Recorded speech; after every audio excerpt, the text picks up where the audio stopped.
I'm ready when you are there, Raider. All right, clicking live, and we're live. Good to go. All right. And I'll count us in 3, 2. Ladies and gentlemen, SweatySpookz. And what is up, Guardians? This is Native Raider, and we are the BlueBerry Lounge. Lounge. Dude, we got the We Are down better than BlueBerry Lounge. That was fire. I liked it. Don't lie to the people out there. No, I like it though. Like, you guys were in sync, and the fact that you got that in one, like, I guess you have to get it in one take on live, but like, Yeah. that's harder than it looks. It's taken what, 19 do it immediately?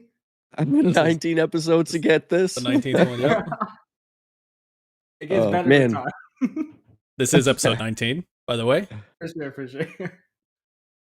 Absolutely. So, yo, Raider, how's your week been, man? It's been good. It has been really good.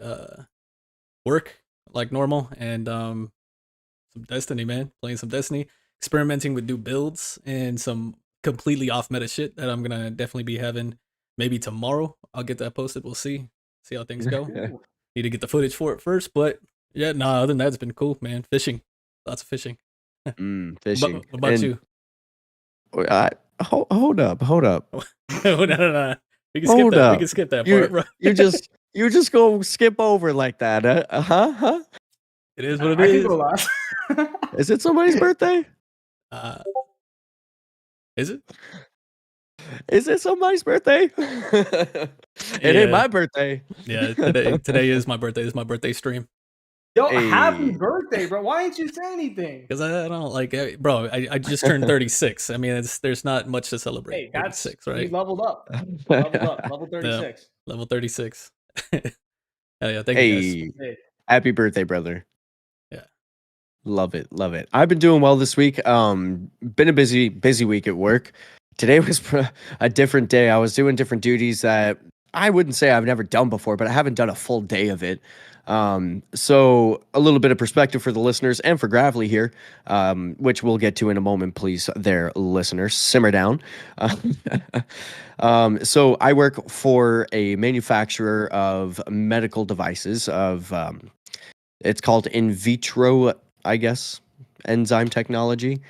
Basically, in general English, what this means is I make your diagnostic kits for tests done outside of the body, such as COVID, diabetes, the latter. Anyways, so today, one of my duties was cleaning the drums that hold all of the fluid. And these drums are like, well, 4 of them were 1,000-liter drums, and I'm doing this by hand. And then I had 2 of the 200s. I think I had one 275, and then 100's fine because it's, is the size of me. It's not a pool. But anyways, yeah, no, work was good. Destiny, fantastic. There's always a new weapon to discover right now.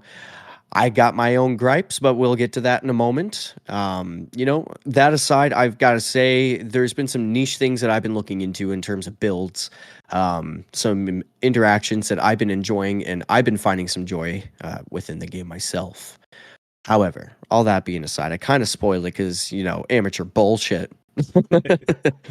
But we got a guest tonight, ladies and gentlemen. It is with great pleasure that the BlueBerry Lounge presents unto you the heavy, swinging, hitting, heavily renowned. Everybody knows who he is. It needs no introduction. You fucking kidding me? Yeah. You just go to YouTube and you type in, what do you type in? Spare rations, and you'll see him at the top of the list. It's Gravely. Hey, that's a good one, though. That's I respect it. We do what we got to do to hype it up, right? That was solid. That was a solid introduction. He knows I've been farming off those spare rations videos. I've been watching. I've always started as a viewer. Always start as a viewer. For sure. But hey, welcome to the BlueBerry Lounge. It's a pleasure to have you. And why don't you just let the listeners know a little bit about you? Some folks out there may not know who you are. I know it's hard to believe, but just let the folks know. Talk to them. So I guess I'm a Destiny content creator. I started in. I actually started making Destiny videos back in Beyond Light. Surprisingly, some people think I've been playing a lot longer than that, which technically I have. Started off in Destiny 1, but I took like a really long break. Made 2K content for a while, so that's where the basketball comes in. I asked you about that hat a little bit ago, but switch over to um Destiny content and Beyond Light. I think I had about like 2K subs at that time, so Nice. it's just, I mean, Destiny's been great for my channel. It's been growing a lot. I've enjoyed the game. Met a lot of cool people through here, and yeah, that's about it. That's awesome. Hell yeah, that is awesome.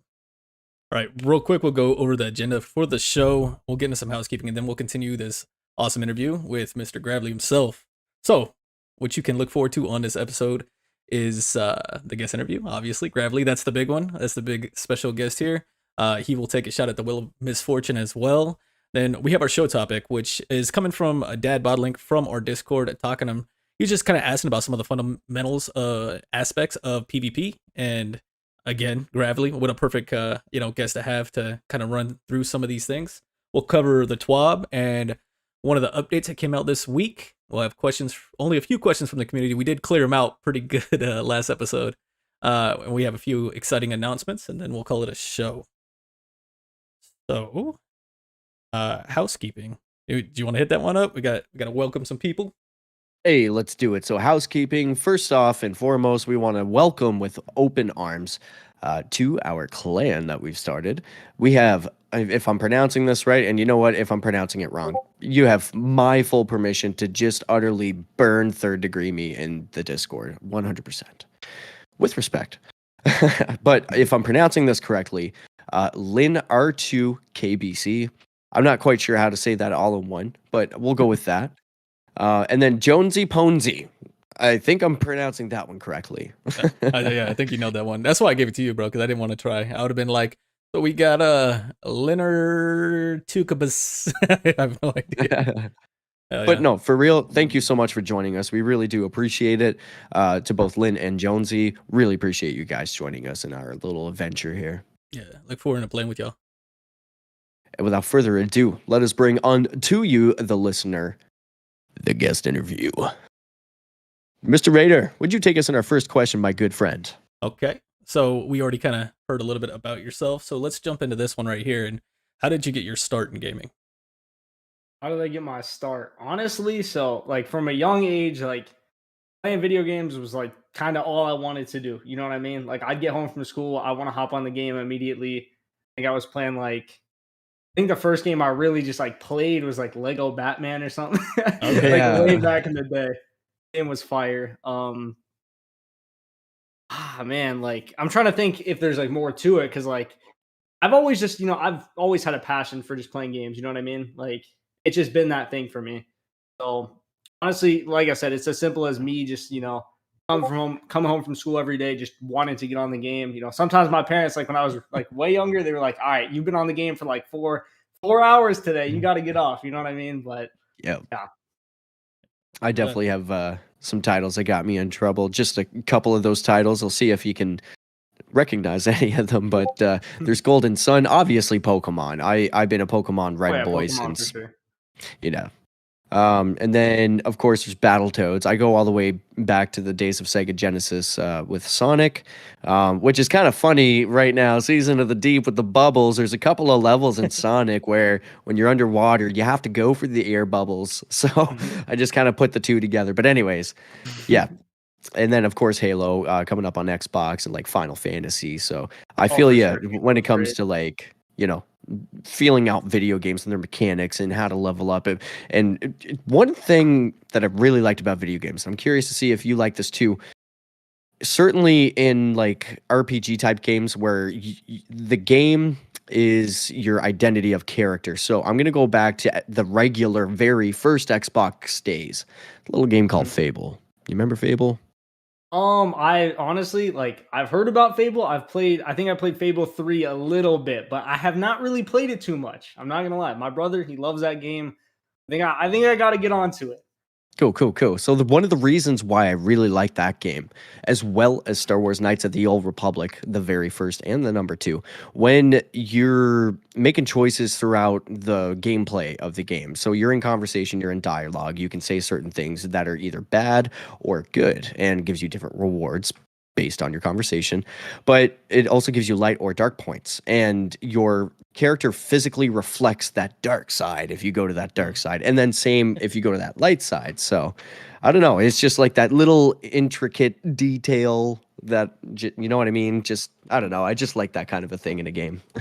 I do remember that. Like, you'd start making bad choices or bad or quote unquote evil type, doing evil shit, and start growing horns and flies start going around you. Right? Is that Fable that I'm thinking of? Okay. Yep. Yeah, I did tinker with that game a little bit. Yeah, so some of those were like some of the earlier titles that I guess I would have come up playing. But you know what? Let's go with this one. What are some of your other hobbies outside of gaming? Oh, okay. Honestly, so my other listen, I'm a pretty simple person, kind of boring at times, outside in the outside world, but basketball. Hey, you knew about it. I asked you about the hat. But yeah, basketball has always been like my thing. Like I go outside, like let's say, need to clear my head, I'm hooping. You know what I'm saying? Like whatever it is, like playing pickup, just shooting around. I've always loved playing basketball. I'm on the road to dunking it right now. You know what I'm saying? Oh, Trying to there get we up go. there. It is a little bit difficult because I'm only like 5'8", but I'm getting up there. All right? That was gonna be my next question. I was like, so how tall are you? You about to dunk? Because I can. Taller I know than me. 5'8's not optimal for basketball, but Neither's it doesn't stop me 5'6". from loving the sport. Oh damn! I'm right in the middle. I'm 5'7". Oh, so we're all around. Yo, we're all around. Let's Okay, go. I like it. We'll be good. You're the tall one in the group. That is nice. But we're native would be like 6'5". Nah, Shoulder man. Raider will be our shoulder checker into their thighs, and then you and I will just interchange back and forth between the legs. For sure. Hell yeah. All right. Let's get to this next one. What got you into Destiny? You said you came from Destiny 1, right? You started in Destiny 1.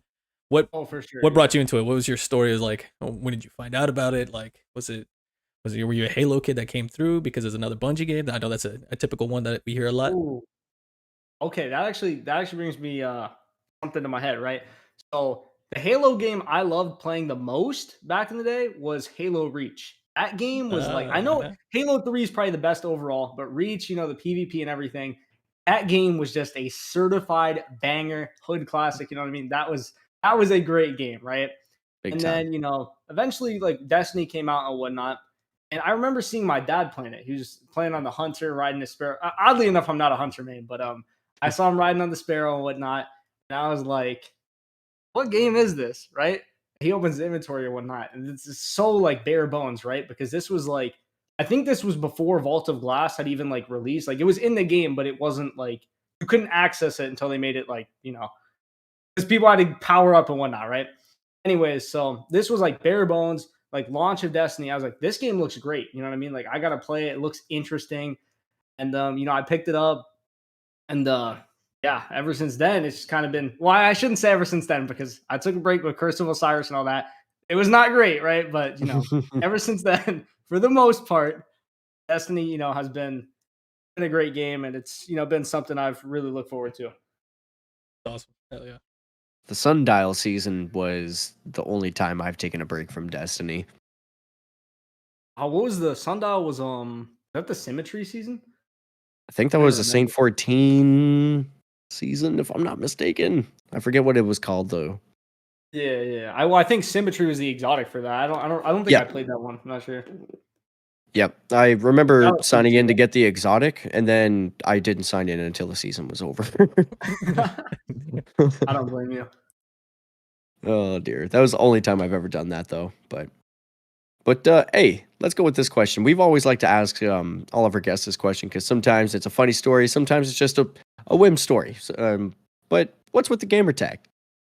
What's with the gamer tag? Okay, so this one is actually weird because they're like, what the hell is a gravity? Like, what is that? You know what I mean? But so honestly, it actually comes from Fortnite. Surprisingly, right? Fortnite and listen, Fortnite was good back in the day when it first came out. It was good. Now it kind of sucks, but when it first came out, So there's like a PvE mode called Save the World, right? I played it a lot. And there's a weapon called the Gravedigger, right? Like the coolest weapon in my opinion. It's like an M4 thing, just looked badass. And I honestly, then I made my name Gravely because of that. And I was like, Gravely sounds like gravy, it sounds weird. Like it sounds too close to it. Right. So I was like, okay, like Gravely, I feel like that kind of flows better off the tongue. And then people they call me Grav, or some people call me Odin because that's my actual name, but either way. Nice. I like it. It's a badass name though. I like that. My brother's name is Thor. I don't know if you believe me on that, but No shit, bro. That's awesome. That's awesome, Yeah. man. That is super dope. My first name is boring. It's James. Yeah. Hey, James is that's a good That's one. just LeBron? James. That's my middle LeBron name. James Harden, Yeah. James Worthy. Come on, no.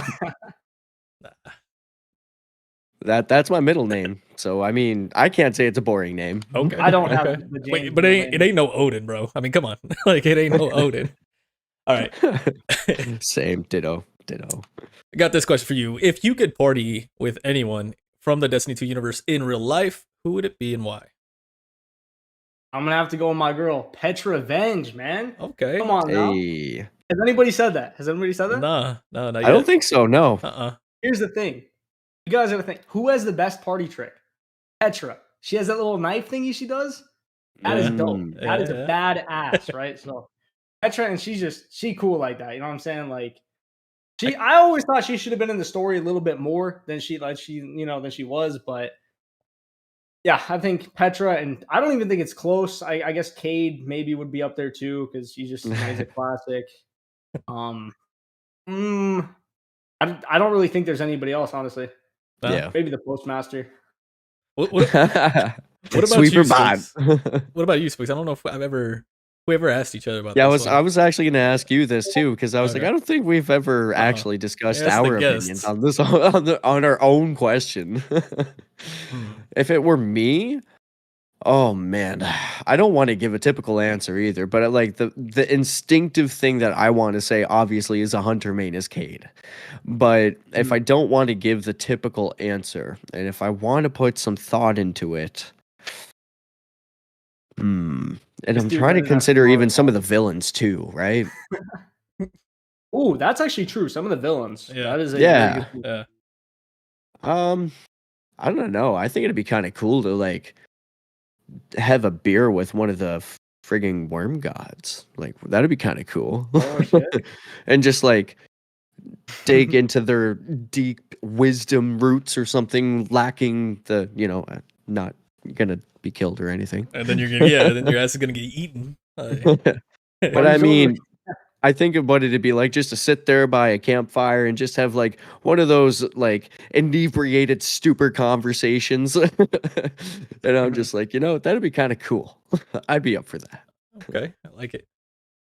For me, I mean, Drifter. Crackhead Drifter's obviously, number one. Oh, But for sure. that's the go-to answer. Shax. I think Shax, so we can go slam back beers and shots, and he's gonna want to get in some fights in the bars and shit like that, and it's gonna be fun. I think it'll just be a wild night. We'll end up in jail at the end of the night, but it's all worth it, My guy Shax. I knew one of you guys was a Shax guy. I knew it. I didn't know which one, but I was like, somebody's gonna say Shax. I was thinking about him too. Yeah. I guess, like, I don't know, Saint, man. I love Saint. Like, genuinely, I love Saint. Shax, I think we'll get arrested. We'll get arrested with Shax. With Saint, I think we're gonna get killed somehow. He's gonna piss off the wrong people, and I don't know. I would equate drinking with Saint to be the equivalent of trying to go dress shopping with what the Dave Bautista character from Guardians of the Galaxy. What's his name again? Drax. Yeah, Drax. yeah, him in character. Yeah. Cool. I like the Petra Venge. That was awesome. I was sitting there thinking about it more while you were talking. I was like, yeah, that would be dope. I tried to be creative with that one, and like she was honestly my choice too. So let's see. I'm kind of curious about your perspective on this one. I've always liked listening to other people's perspective on this. So, hypothetically speaking, Bungie releases an update with a new toggle option in the settings menu to opt in for open cross-platform in PvP with the intention of giving you a wider player pool. Ooh. Now, with the point of it being a toggle switch, you can enable it or disable it to have to have open platform on all platforms, or whenever it's closed, to stick to the pools of your platform.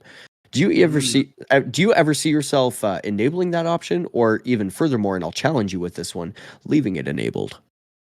Okay, so here's the thing. So like whenever I would play trials, like when I like actually played it for real, because I haven't been playing it like the past seasons, right? Because it just hasn't been great. I've mainly played in PC lobbies because I usually am playing with somebody on PC. I Mhm. really wouldn't see it as an issue. However, now there's a lot of cheaters, and that problem is ramping up a ton. So I'm like, I don't know if I'd really want to turn it on. Like, I like the wider player pool and whatnot, and I do think on console you can compete with a controller, contrary to like what a lot of people think. They're like, oh, a controller is not going to compete with M&K. I mean, that might have been true when we only had like 10 sensitivity, and I still think we do lack controller options. But ever Mm. since they brought it up to 20 cents, I never felt like I was at like a huge disadvantage. You know what I mean? Yeah. Yeah. So, like I said, I don't think I'd enabled it unless they fix the cheater problem. But if they fix the cheater problem, I would have I really wouldn't have any problem with turning it on. You're on Xbox, right? For sure, yeah. Oh yeah, me too. Team Xbox for the win. Let's go, bro. Let's go. Is Spookz on PlayStation? I got an Xbox, brother. Oh, okay. I was about to call you a loser, but since you're on Xbox, Yeah, I threw you through a loop for that one. for sure. The only PlayStation I've ever owned was the very first original PlayStation, and then Mm. all my friends went to Xbox. So I was like, "Oh, Halo looks kind of cool too." So LAN party, something that we haven't heard in Mhm. 15 Oh, yeah. years, That's prehistoric. That's a fossil. That's right? Oh man, but hey, it was a lot of fucking fun. awesome. Yeah, we actually did that on regular Xbox back in the day. I was a teenager. I was probably maybe 15, 14, 15. Yeah, probably like 15. And met up with because we had a clan on the original Ghost Recon, and we ended up meeting up. I was in LA at the time, that's where I grew up, and met up in Bakersfield with like 4 or 5 other people at one of the dudes' houses, and we drove a few hours out. It was like probably a 3-hour drive ish from where I was at in LA, and bro, it was so much fun. It was so cool. That is so dope. Yeah, that's the only gaming meetup I've ever done in my life. Like, I do want to do some with the community eventually here, but we'll see. We'll see. It is going to be For sure. very, very, very difficult for me to do that, but I was talking to the wife. Now, we're not going to be able to do it for at least the next couple of years to come, just because my little one is entering the public school system for the first time this September. Ooh. So we just want to make sure the foundation is solid, basically, to 100%, say. Yeah, I that's mean, more important. there's a lot of IRL challenges at the moment. So we're just making sure that we're holding it down, to say in the least. So once we can hold it down, we know that for a fact. Everything is secure. We've built our safety nets. Then, I've already talked to her. Once all the priorities are put in place, I would kind of like to have a little trip over to GCX. Like, I think if I've never been to the States. Now, I say that in a casual sense. I physically have been in the Connecticut one time, and that's my trip to the States, but like I've never had to leisurely enjoy the trip to the States. Yeah. My trip was with my grandfather at the age of 13. I got to see the back of a Mexican burger shop in Connecticut. It was fantastic. And there's nothing wrong with it. Like, I still get to see like American money for the first time. Like, those experiences, like, I'll never forget. It was pretty interesting, but like that, like, it wasn't like we stopped somewhere to look at the scenery and things like this. But hey, enough about that. Let's come back, reeling it back in. SweatySpookz, shut your mouth, boy. So we're gonna start getting into some of the guest specific questions, and let's start with this. Actually, Raider, I'm gonna let you ask that question there because you wrote that one. So Okay. I'm gonna go with a question that I had written here. So you've been quite renowned for your YouTube presence, and I have to admit, you, sir, are a solid workhorse, my friend. So knowing what you know now, what would you tell your younger self who was just starting out? I like this question. About to grab pen and paper. I need tips. Okay, I would tell myself that Actually, I need to scroll through my notes because I gave like a good answer for this, right? Like I need a basis. Where's that? Oh, right here. So, honestly, more than anything, you have to be, willing to make some sacrifices, right? Because if you're going to spend that much time, really just like pounding it, content, like video after video after video. And on top of that, if you're streaming and uploading very consistently, which I can't stream because unfortunately my internet, like where I'm at, is not great. That's out randomly, and we can't get anything better, unfortunately. But like I said, you have to be willing to make sacrifices, and you really have to put in the effort, and you have to want it. You have to have the passion. That is a thing. And like, honestly, I'm going to tie basketball into this, right? When I was like, when I got to high school or whatnot, honestly, I didn't have as much passion to play basketball anymore because I wanted to make videos or whatnot. You know what I mean? So Yeah.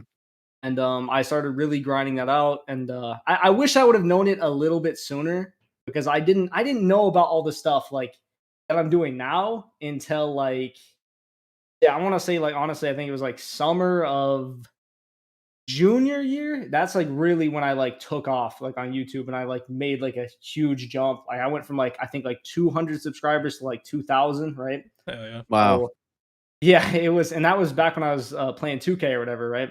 Yeah. And then obviously I switch over to Destiny, and yeah, like the rest is pretty much just history from there.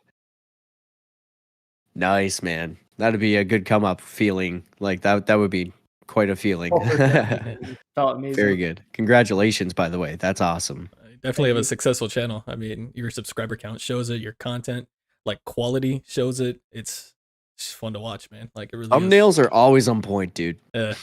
Oh, thank you. I try my best with those. Like at first, like if you like were to go to my old videos, please don't watch those. But if you were to go to my old videos and you looked at my thumbnails, like, well, at least me, like I'd be like, wow, these are so ass. You know what I mean? But like they've improved a lot over time, and honestly, those thumbnails probably weren't even that bad. It's just like in my head, I'm like, oh, I've improved a lot. You know what I mean? You're your own worst critic. Yeah. Yeah. No, for sure. Everybody should be. Honestly, everybody should be their own worst critic. Should be pushing yourself to, be better and better each day. 100%. So to follow up that question, I had this one here, and I wanted to know what made you want to create Destiny 2 content. You said you were doing 2K. What was like the reasoning behind you going to Destiny 2? And then like, what is it that makes you keep doing it? Oh, okay. So honestly, like I said, so the reason I left 2K is so back in like 2K20, that was like because obviously they release a new game each year, 2K20, 21, and whatnot, right? So in 2K20, that was like the year I had that like mini explosion, right? Where I went from like 200 to 2,000 subs, which like that's like a 10 times gain. That's a lot, right? But after that, so 2K21 rolls around, right? And this is the first year like when next gen consoles came out, right? So they had it split in between 2K21 current gen and next gen. And what that did was it basically made like, the viewers of that game want to watch, one or the other. You know what I mean? Yeah. So it was because they were different games on different consoles. So let's say like if you were playing on next gen, you're obviously not going to watch a current gen video. You know what I mean? So like the viewership on that game, and like honestly, on top of the viewership, I really just didn't enjoy that game because a lot of the things in 2K, it's about like, making builds and whatnot, right? Being like let's say I want to make my player like LeBron, like Kevin Durant, whatever it may be, right? In that game, you just like you had to make like one or two builds, and then everything else was like obsolete. It's like in Destiny 2 where like immortal, right? You're not using it, so you just get dunked on by it. You know what I mean? So that's kind of how it was. And then I went over to Destiny 2 because of how bad 2K was doing, and me just overall not enjoying the game. Because even if it was doing bad, I would have stuck with it if I enjoyed it, but I didn't enjoy it, right? So I went over to Destiny. I posted, I think the first video I posted, right? I watched around for like a Spoils of Conquest farm, and like I watched it and I was like, wow, these are all explained very poorly. So I took that information and I explained it in like the most simple way possible. And that is honestly one of that to this day, that is one of the best performing videos on my channel. And it was the first ever Destiny video I ever made. And all I did was I'm not saying I jacked anyone's content, but all I did was I took it and I simplified it. You know what I mean? Because I was like, okay, why are people explaining it like this? Like I'm watching Yeah. this, I'm having a tough time understanding. You know what I mean? I just did it in my own way. That popped off, and then I think I made a couple more like PV videos. It's always good to start off with helpful videos because people are going to be searching for that. They're going to be Yeah. finding it, and then you ease your way into more creative things. Now that you have a fan base from whatever it is, maybe you incorporate some humor, some comedy, whatever it is, into those other videos. And like I said, you gain fans and whatnot, and then you ease into creativity. And ever since then, I've kept at it, kept uploading. And to this day, what keeps making me push forward with the Destiny content is, I'm sorry, this is worded so poorly, but you guys know You're what I'm trying good, to say. man. I'm enjoying this. So what keeps me going is I know the game isn't great right now, but at its core, I still do enjoy the game. And back where we were in, let's say, 30th anniversary, that was some of the most fun PvP I have ever played. And I know Bungie is more than capable of making, a decently balanced PvP game. And well, obviously it's PvE and PvE, but PvP and PvE. But even though some people would like to debate that, thinking it's only a PvE game, but I know Bungie is more than capable of making, a balanced and fun to play sandbox. So, I'm kind of just sticking with it, taking it with a grain of salt, because some of these changes, we've gotten haven't really been the greatest. Stompies being one of them. That was pretty annoying, but they turn into green boots after you dodge. But I'm very hopeful that the game will get back to that point where it's just the game I used to love, playing every single day. So, it keeps me pushing. And obviously, if it doesn't get better within, I don't know how long time, everybody has their, how much they can take. You know what I mean? Yeah. Yep. I'm fine with it to this point, and they've looked at connection-based matchmaking, putting playlists like the Relentless Rotator. I was playing that a little bit today. Honestly, is it great? I mean, no, because Iron Banner's out, but it's way better than what we had before. You know what I mean? So Yep. at least it's more playable. Guardian games, huge breath of fresh air. Oh my goodness, man! I was playing that, and I was like, I'm gonna get so many videos done out of this because I can genuinely enjoy myself and use whatever I want. You know what I mean? Yeah. Yeah, for sure. So yeah. I think I answered the question. You definitely did, man. Just a quick follow up before you go, Sweaty. Yep. So Yep. how you're talking about this game and everything like that, and PvP focused, and if they'll get back to what they were in the 30th anniversary.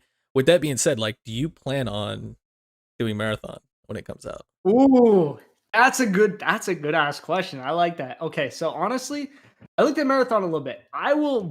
I'm more than willing to give marathon a try, especially because I think it will translate very well, from a viewer perspective as well, because it's Bungie, it's the same thing. Everybody knows about marathon. So if I make a marathon video, it's not going to be a surprise. And let's say I do really enjoy that game, and it looks like it's going to have a bunch of support. Mm-hmm. And they even said dedicated servers, can't get those in Destiny. Exactly. You know what I mean? Yeah. So, from day one, and if they even have a fraction of the movement and whatnot Destiny has, that game could be very, very good. And I think it will be good, because you got to think about it from a business perspective. Why would they just kind of trash their own PvP and then focus on a game that's not even out yet? They don't know if it's gonna make them money. They must be very, very confident in marathon. Yeah. Really putting that much effort on it. So, I mean, I'm somewhat excited for it, and I'll definitely be giving it a try. Oh yeah, awesome. Sorry, Sweaty, didn't mean to interrupt the flow. No, you're good, man. I wanted to hear that too. Yeah, that came to mind, and that's something I'm definitely going to be jumping on. That was a great when it comes out, alpha, beta, and all that kind of stuff. Signed up for it, and just get all that stuff, and to be I'm a recent content creator. I started doing content creation last July. As far as YouTube goes, and so this game has already been out for so long. So I look at marathon also as something great for content creators to jump into, because it's a brand new game. So you could be one of the original content creators for it. And that's what I'm also really looking forward to, as long as it's good, man, which I have no reason to think that'll be bad. especially with that. Definitely a huge opportunity with Marathon for sure. Look at the developers that are over there. You know what I mean? Some of the heavy hitters from from Bungie, from Destiny 2 PvP. So yeah, we'll see. Back when it was good. Yeah. So Yeah. you know. All I really wanted to say in terms of your answering of the question, just to loop back here just a second, referencing basically just the general workflow of things. There was a statement made to me at one point that I have carried forward with me, and I try to keep in mind for myself. But it's that people are going to come for the content because, they're looking up the help videos and stuff like that, right? But so they're going to come for the content, but they're going to stay for you. And I was like, that makes sense. Okay. So I was like, yeah, that's just interesting. And I wanted to bring that up just because, it's hard to explain this, I guess. I'm looking at a bigger picture of the cycle of things. So I loop all the way back to the Dr. Lupo days, right? Like, I wasn't even a thought on the internet. And I'm not saying that I'm anybody special or anything like that, but I mean, I'm still here, and here is a lot better than where I was yesterday, type of thing. And that's, for me, that's what it's about. If it happens to take off, then sweet, that's not what I'm here for. But at the same time, it's an interesting experience from that creator aspect, because you do genuinely enjoy that adventure of, okay, I'm starting to notice the niches and the nuances of what I can put out and how I can present information better in a more appealing, visually appealing manner, if you will, rather than having just be a fucking mess. But I don't know. I guess what I'm coming back to is the adventure of the growth is what I'm enjoying from it myself at the moment. The process. The process for sure. I was gonna add on something. So when you said they come to the video for the help and then they stay for you, that really is a huge thing, because if you make some help video, it could be very informative, but if it's boring, people are gonna take that information, they're gonna leave. You know what I mean? But if you have that, whatever you want to, the oomph, whatever you want to call it, if you put that extra effort into it, and you add that humor, and you have connection, relatability, whatever it may be, if you have that, people are going to watch it and be like, wow, this dude helped me out and he's funny as shit. I'm going to keep watching his videos. He just earned a sub. You know what I mean? Just like that. Yeah, exactly. Mr. Raider, I think we murdered this question. Would you like to take the next? Sure. So what's your personal in-game favorite weapon that you've been using at Destiny 2? And is it spare rations? Yo, come on now. No, it's not. I do like spare though. If they gave that thing better stats, maybe. The origin trait is also better than you think. You can get 4 shots off on it. But what's it called? Okay, so honestly, I'm gonna cheat a little bit. I'm gonna give my favorite Destiny 1 weapon as well. Okay. The OGs out there. Gotta be Red Death, you know what I mean? Classic. Still mad they didn't. And in Destiny 2, I'm gonna cheat again because I have to go for 2, right? A kinetic and an energy. Is that allowed? Yeah, sure. Go for it. All right, so favorite kinetic, or I guess primary, True Prophecy. I love that thing, man. Prophecy is an absolute. I see that. You like True Prophecy? Dude, it is my favorite gun in the game right now. He's pretty nasty with it. I'm not gonna lie. I love True Prophecy. So this was can I touch into this just for a moment? For sure. Surprise drop. Surprise drop. It came very unexpectedly. I made the video on it. I was just like, what? Mine was blown. Okay, so we got and the masterwork could be better. I would have preferred a handling or range masterwork, but we got stability, and I'm okay with the reticle reset thing. That's fine. For the hand cannon sight, we get fast draw, mint. Great. Got flared magwell, awesome. We got rangefinder, and then we also have explosive payload. Now, here's the thing that I would not understand about the pairing of those two things together.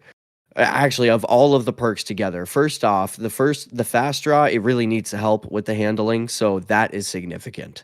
Secondly, the flared magwell thing, it gives a little bit to reload, plus 15, which on 120s, having a passive plus 15 to reload is going to be very helpful. There probably could be accurized rounds there, but I'm not upset about having a plus 5 stability or a plus 15 reload, so I'll take it.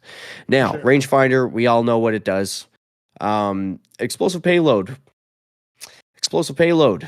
There was a discussion had on a few other, I can't even remember when, too long of a story, but discussing explosive payload and how it extends the range. Other perks that extend the range because of the effects that are incoming for rangefinders, such as opening shot. And the one that I find that doesn't get mentioned enough is explosive payload, because it does push out a little bit. It works differently, and the math is really messed up in terms of the formula. That is very but true. it will push your range out. So anyways, True Prophecy, that gun, favorite gun in the game. It was I was sleeping on it, bro. And then I got another one with elemental capacitor opening shot. I'm happy. Sorry, continue. That is also really okay. You know what? I got a little more to add about the True Prophecy. So what I would say is my like God roll True Prophecy, because we're talking about it, right? Mhm. So sight, you want fast draw or steady hand. Either or, because steady hand is going to give you 10 handling, 10 stability. Really good. Mm. Fast draw, 5 stability, 15 handling. Really good, right? But then here's the thing. So you mentioned accurized rounds. I'm actually I'm not going to go down that path. In this column, the magazine, steady rounds. People don't think about it, but on a 120 hand cannon, it is huge, especially like you also get plus 7 AE on top of it. And True Prophecy doesn't really need any magazine help either, because it has 9 bullets, which is very good for a 120. So just with that alone, if you have steady hand, steady rounds, you're already gaining 25 stability on your gun, which brings it up to, I believe, like 47 or so, which is really, really good. And then obviously, like, you could go for rangefinder or opening, either or. Some people don't like the extra zoom. I actually have both roles, surprisingly, but rangefinder, even after the nerf as well, or the changes, going to be really good, because you're going to get extra aim assist, stability. That's going to be nice. Explosive payload, absolute juicer, and then range masterwork for sure. That's the god. All the flinch. Oh, for sure. Time payload's cool too. I don't like it as much on 120s because like the delay is a little more noticeable, but results in more trades. For sure. It's a little like you don't really notice it on like a 140 from what I've seen. Like I've used like Judgment or like DFA. Those feel pretty good. Oh, okay. Well, what's it called? I hate hand cannons. I think they're gross. I'm just gonna put that out there. That's respectable. Gross. I mean, not really much reason to use them right now. Should I get to that energy weapon though? Let's do it, please. Okay, this might be a shocker. This is my highest kill weapon. I don't know. Do you guys know what it is or not? If I had to guess, Mind Benders. Nah, hell no. I hate Mind Benders. I don't like it. Okay, what's it called? It is actually the Sojourner's Tale. That is my favorite gun. Okay. That thing is like, listen, when you look at slugs, right? I look for the best perk combo in the game that I look for is moving target and opening shot, especially because if you have a slug with high handling, it's going to come with low aim assist unless it's heritage for whatever reason. But so you want as much aim assist as you can get. So moving, opening, those are going to be huge buffs to aim assist. And then I also go for something like Assault Mag, because increased fire rate also reduces the flinch, which is very important on slugs. And like Fluted Barrel, extra handling, range masterwork. And honestly, like I maybe would have said Ganora's would be my favorite, but the only problem with Ganora's is for whatever reason it doesn't have Assault Mag. I don't know why, but like the first time they brought it back, it had accurized, and then I think now it has ricochets. So kind of weird. It doesn't have Assault Mag, but yeah, Sojourners is probably my favorite energy weapon in the game. So nice. That's definitely different. I like that. Those pinpoints, slugs. That's your. I love slugs, man. I think I have like 6,000 kills on Sojourner. So what do you think about the Nessa's Obligation, the raid? Okay, have you messed with that one yet? I have not used it, but I will say this: when you look at Nessa's stats, I think it has It has a higher aim assist than a lot of other slugs. I think it's like, honestly, I'm gonna check real quick. I think it's like 42 or something. Let me see. 48 looks like. Is it 48? Yeah. Damn, you check hella quick. Okay, so 48, right? When you compare that to something like let's say Ganoras, for example. Ganoras, Sojourners, they all have around the same aim assist. I think they have 35, about maybe 34. 34 for Ganoras, I think 35 for Sojourners, right? But since Nessus has 48 base, right, and it has good stats, what you could do instead is Demolitionist actually gives you 20% of your nade instead of 10% on special weapons, right? Unless it's like a trace rifle. So you go Demolitionist, right, and then you go Opening Shot, and you don't really need moving target for. Obviously, it doesn't come with a moving target, but you wouldn't need the benefit from moving target with that combo, right? So I will try Nessus. I have a friend that's crafting it up. I'm just gonna hop on his account because I don't feel like getting all those red borders. You know what I mean? But, Yeah, I feel you. Yeah, Nessus could be a monster for sure. Do you like Heritage? No, honestly, I don't. Okay, I'm not. The fair. problem with Heritage is, for one, no opening shot, which I don't know why. Fair. I need opening shot on my slugs. A huge aim assist boost. Like I know Heritage can get 100 range, especially if you're using something like slide shot. But I've never been like a fan of slide shot on anything that's not a pellet shotgun for whatever reason. Yeah. Like especially hand cannons, you slide, stability is like really good. Then your thing is kicking to the moon. It's not really my perk, right? But yeah, Heritage is not it for me. But the stats don't lie. All right, that is probably the best statistical slug in the game. So I'm probably just hating a little bit.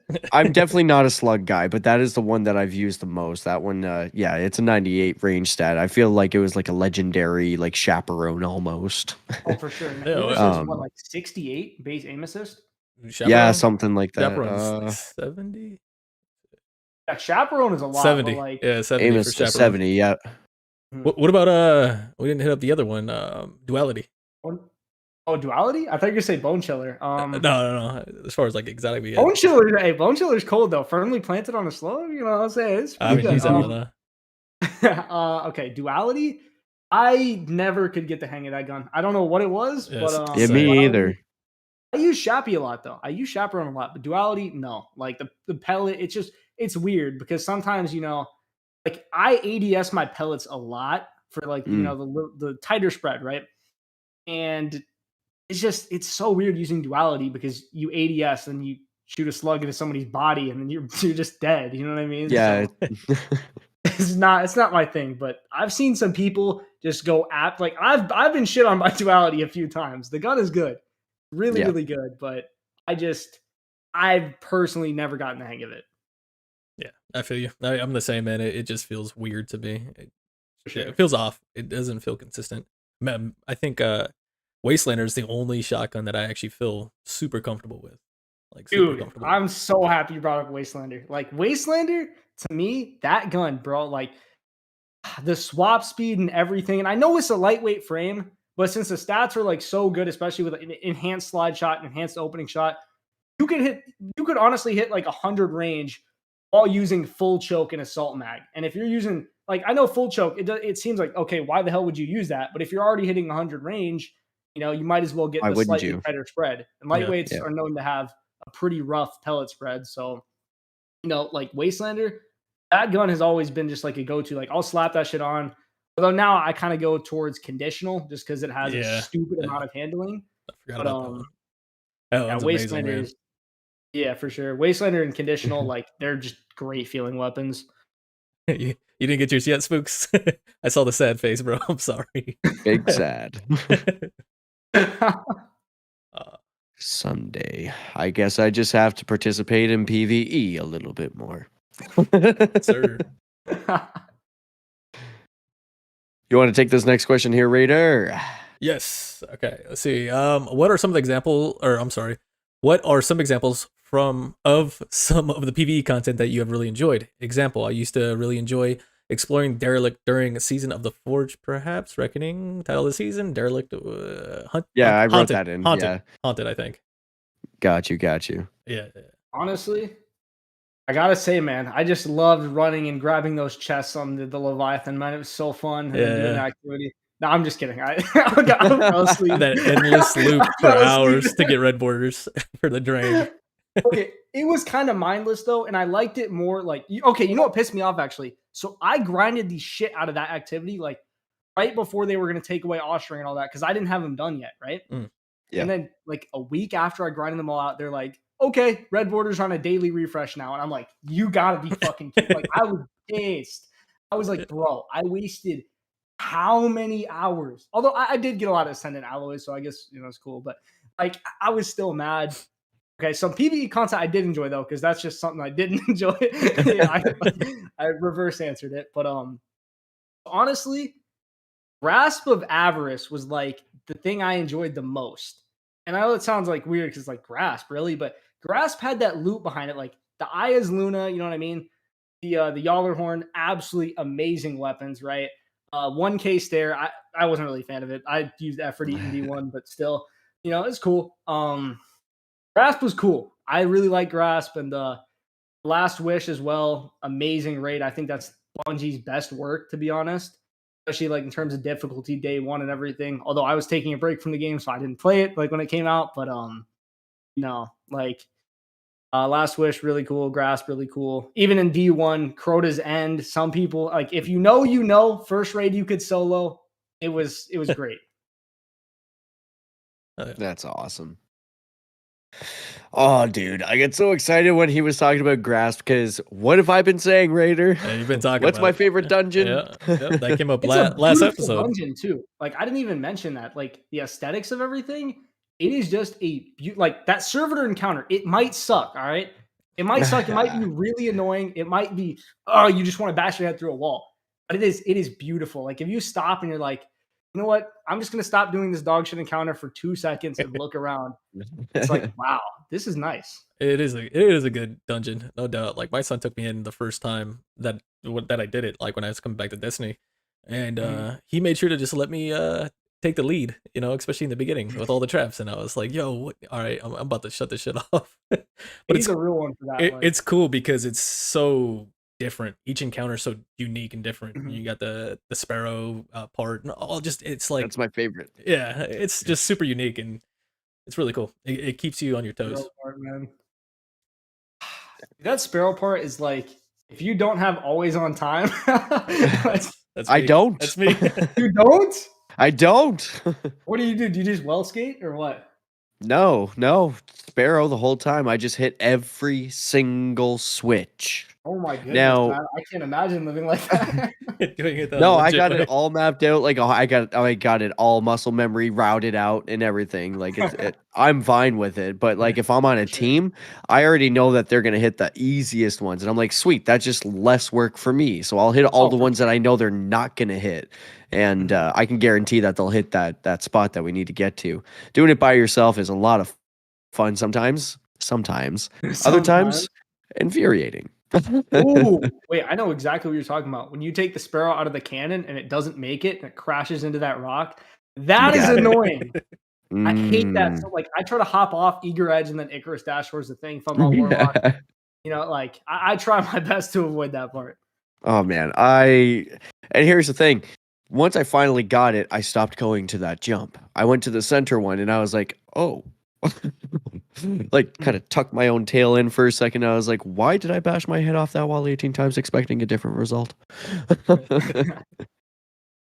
But no, if you have that special sparrow, you can take that one and you'll have the momentum that you need. But yeah, it took me I don't know, maybe like 18 deaths in a row of perfecting that race. So that's why I'm comfortable with the switches. It's worth the spoils. It is worth the 240 spoils. That's all I'm Big saying. time. And beyond the hand cannon, I mean, it's got my personal opinion, best pellet shotgun in the game from that I dungeon. didn't even mention Matador. Matador slaps. Don't hurt me. How did I forget about that? I was too consumed with Aya's Luna. It's like one of my favorite guns, but the Matador, that thing is just beautiful, man. Especially Harmony. People sleep on they snooze on Harmony. That's all I'm saying. They're like opening shot. No, opening shot, throw that in the garbage. All right.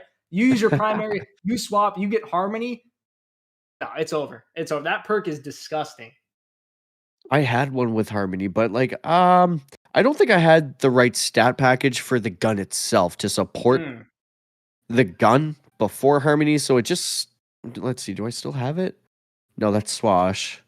No, I don't. Okay, I think I got rid of it. Yeah, so, let's see. Yeah, this one has Swash. Let's see. I just That clicked could it, be didn't good for I? aping for sure.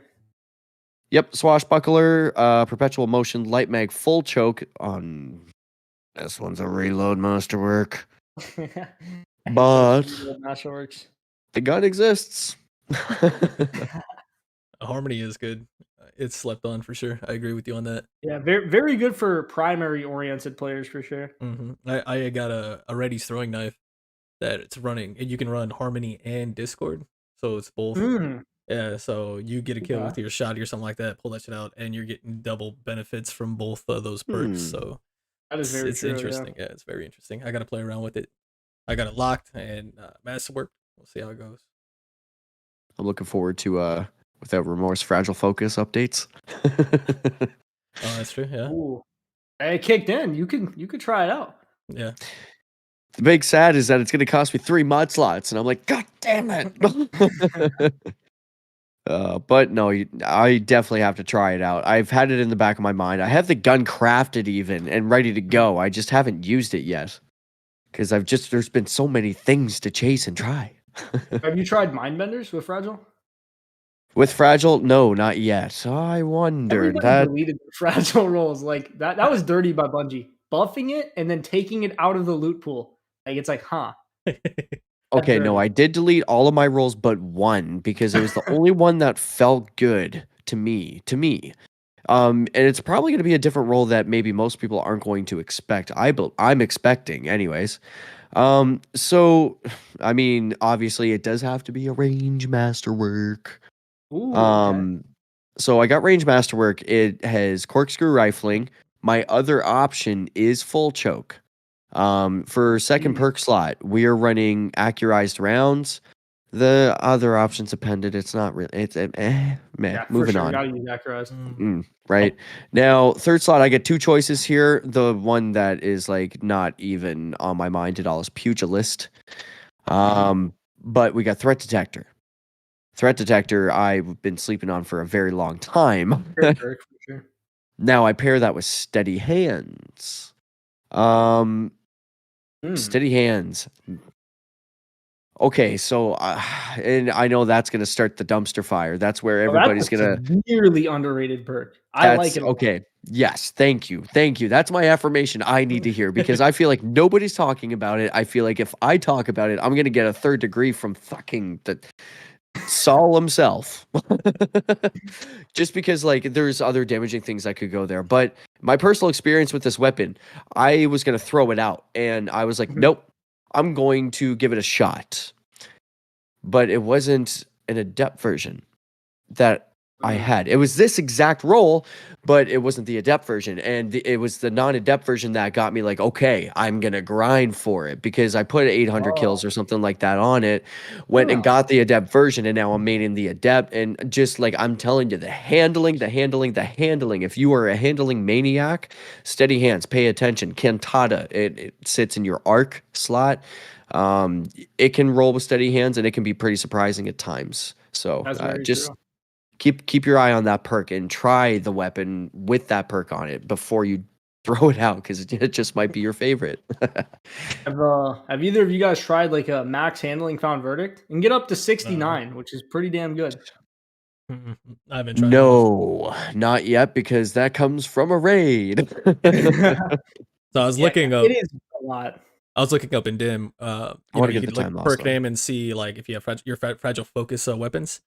And I do have a Mindbenders that I haven't really used. I've got 24 Crucible opponents defeated.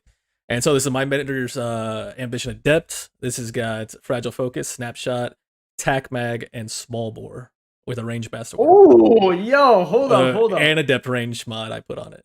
So I think I like Snapshot and shotguns a lot because like I zoom in like a maniac for whatever reason. I never hit fire. I'm always zooming in, so I love it. So that one is actually, I'm going to pull it into my inventory so I don't forget because I'm going to be fucking with that as soon as we're done with this. See how check for what's it called? Onyo D, the SMG. Oh, yes. Yep. Yeah. nasty. Stupid range. Crazy. My You can get most used 100 or shotgun is a 99 with lightweight. hammer. Crazy. Most used shotgun is a lightweight, which is kind of interesting. We got Reese Walker, but it's not Reese Walker. It's Retrofuturist. Ooh, retro. Okay. This is my only 5 out of 5 shotgun that I have that is not a reload masterwork. This comes with a range masterwork. It's got snapshots, quick draw, assault mag, which comes clutch on this particular gun, and full choke. Wow. Yeah. Wow. That's all I got to say about that particular gun. It's clocking in 2K kills. It is consistent as hell. Now, the only thing about it being a lightweight that a lot of people get a little cringe about, sometimes it needs that follow-up shot, especially with an overshielded Titan, and I will admit that. But that's why Assault Mag comes in clutch, because I'll shoot you faster than you can rubber band. That's true. That's true. You know, this But might be an unpopular take, but I actually prefer assault mag over accurized rounds on every single shotgun in the game. Same. Me too. Yeah. Big time. I love Big it, man. time. Like the fire rate bonus, especially like on like slower shooting shotguns, right? Like if you're like whatever, like a maniac, right, and you hot swap between your weapons all the time, sometimes, you know, with that 55 fire rate, your gun just like, it feels like it just gets jammed. It doesn't shoot. Yeah. But the assault mag fixes that. So I love assault mag. Yeah, get rid of that sluggishness that you get. For sure. Ooh, Raider. It's time. I'm getting excited. All right. Ladies and gentlemen, you know what time it is. You've been here hanging around the BBL, the BlueBerry Lounge. You know, we've been serving it up, dishing it out. We've been cooking. So what are we going to do? Wheel of Misfortune, baby. How does it work? Wheel of Misfortune? Mm-hmm. Oh, no, Okay, I didn't read so about this one. I'm going to explain it. So first and foremost, I'm going to lay down the rule that you don't have to delete anything. But we rely a little bit on RNG to pull a weapon from your vault, and kind of lay a little scenario just to, you know, it's going to like, oh, something's going to get deleted. You know, you get the option to save one. We want to hear what weapon you would save first and foremost, if you could protect only one. And then we will bring up Dim. I'll bring up an RNG generator with a 3-sided dice.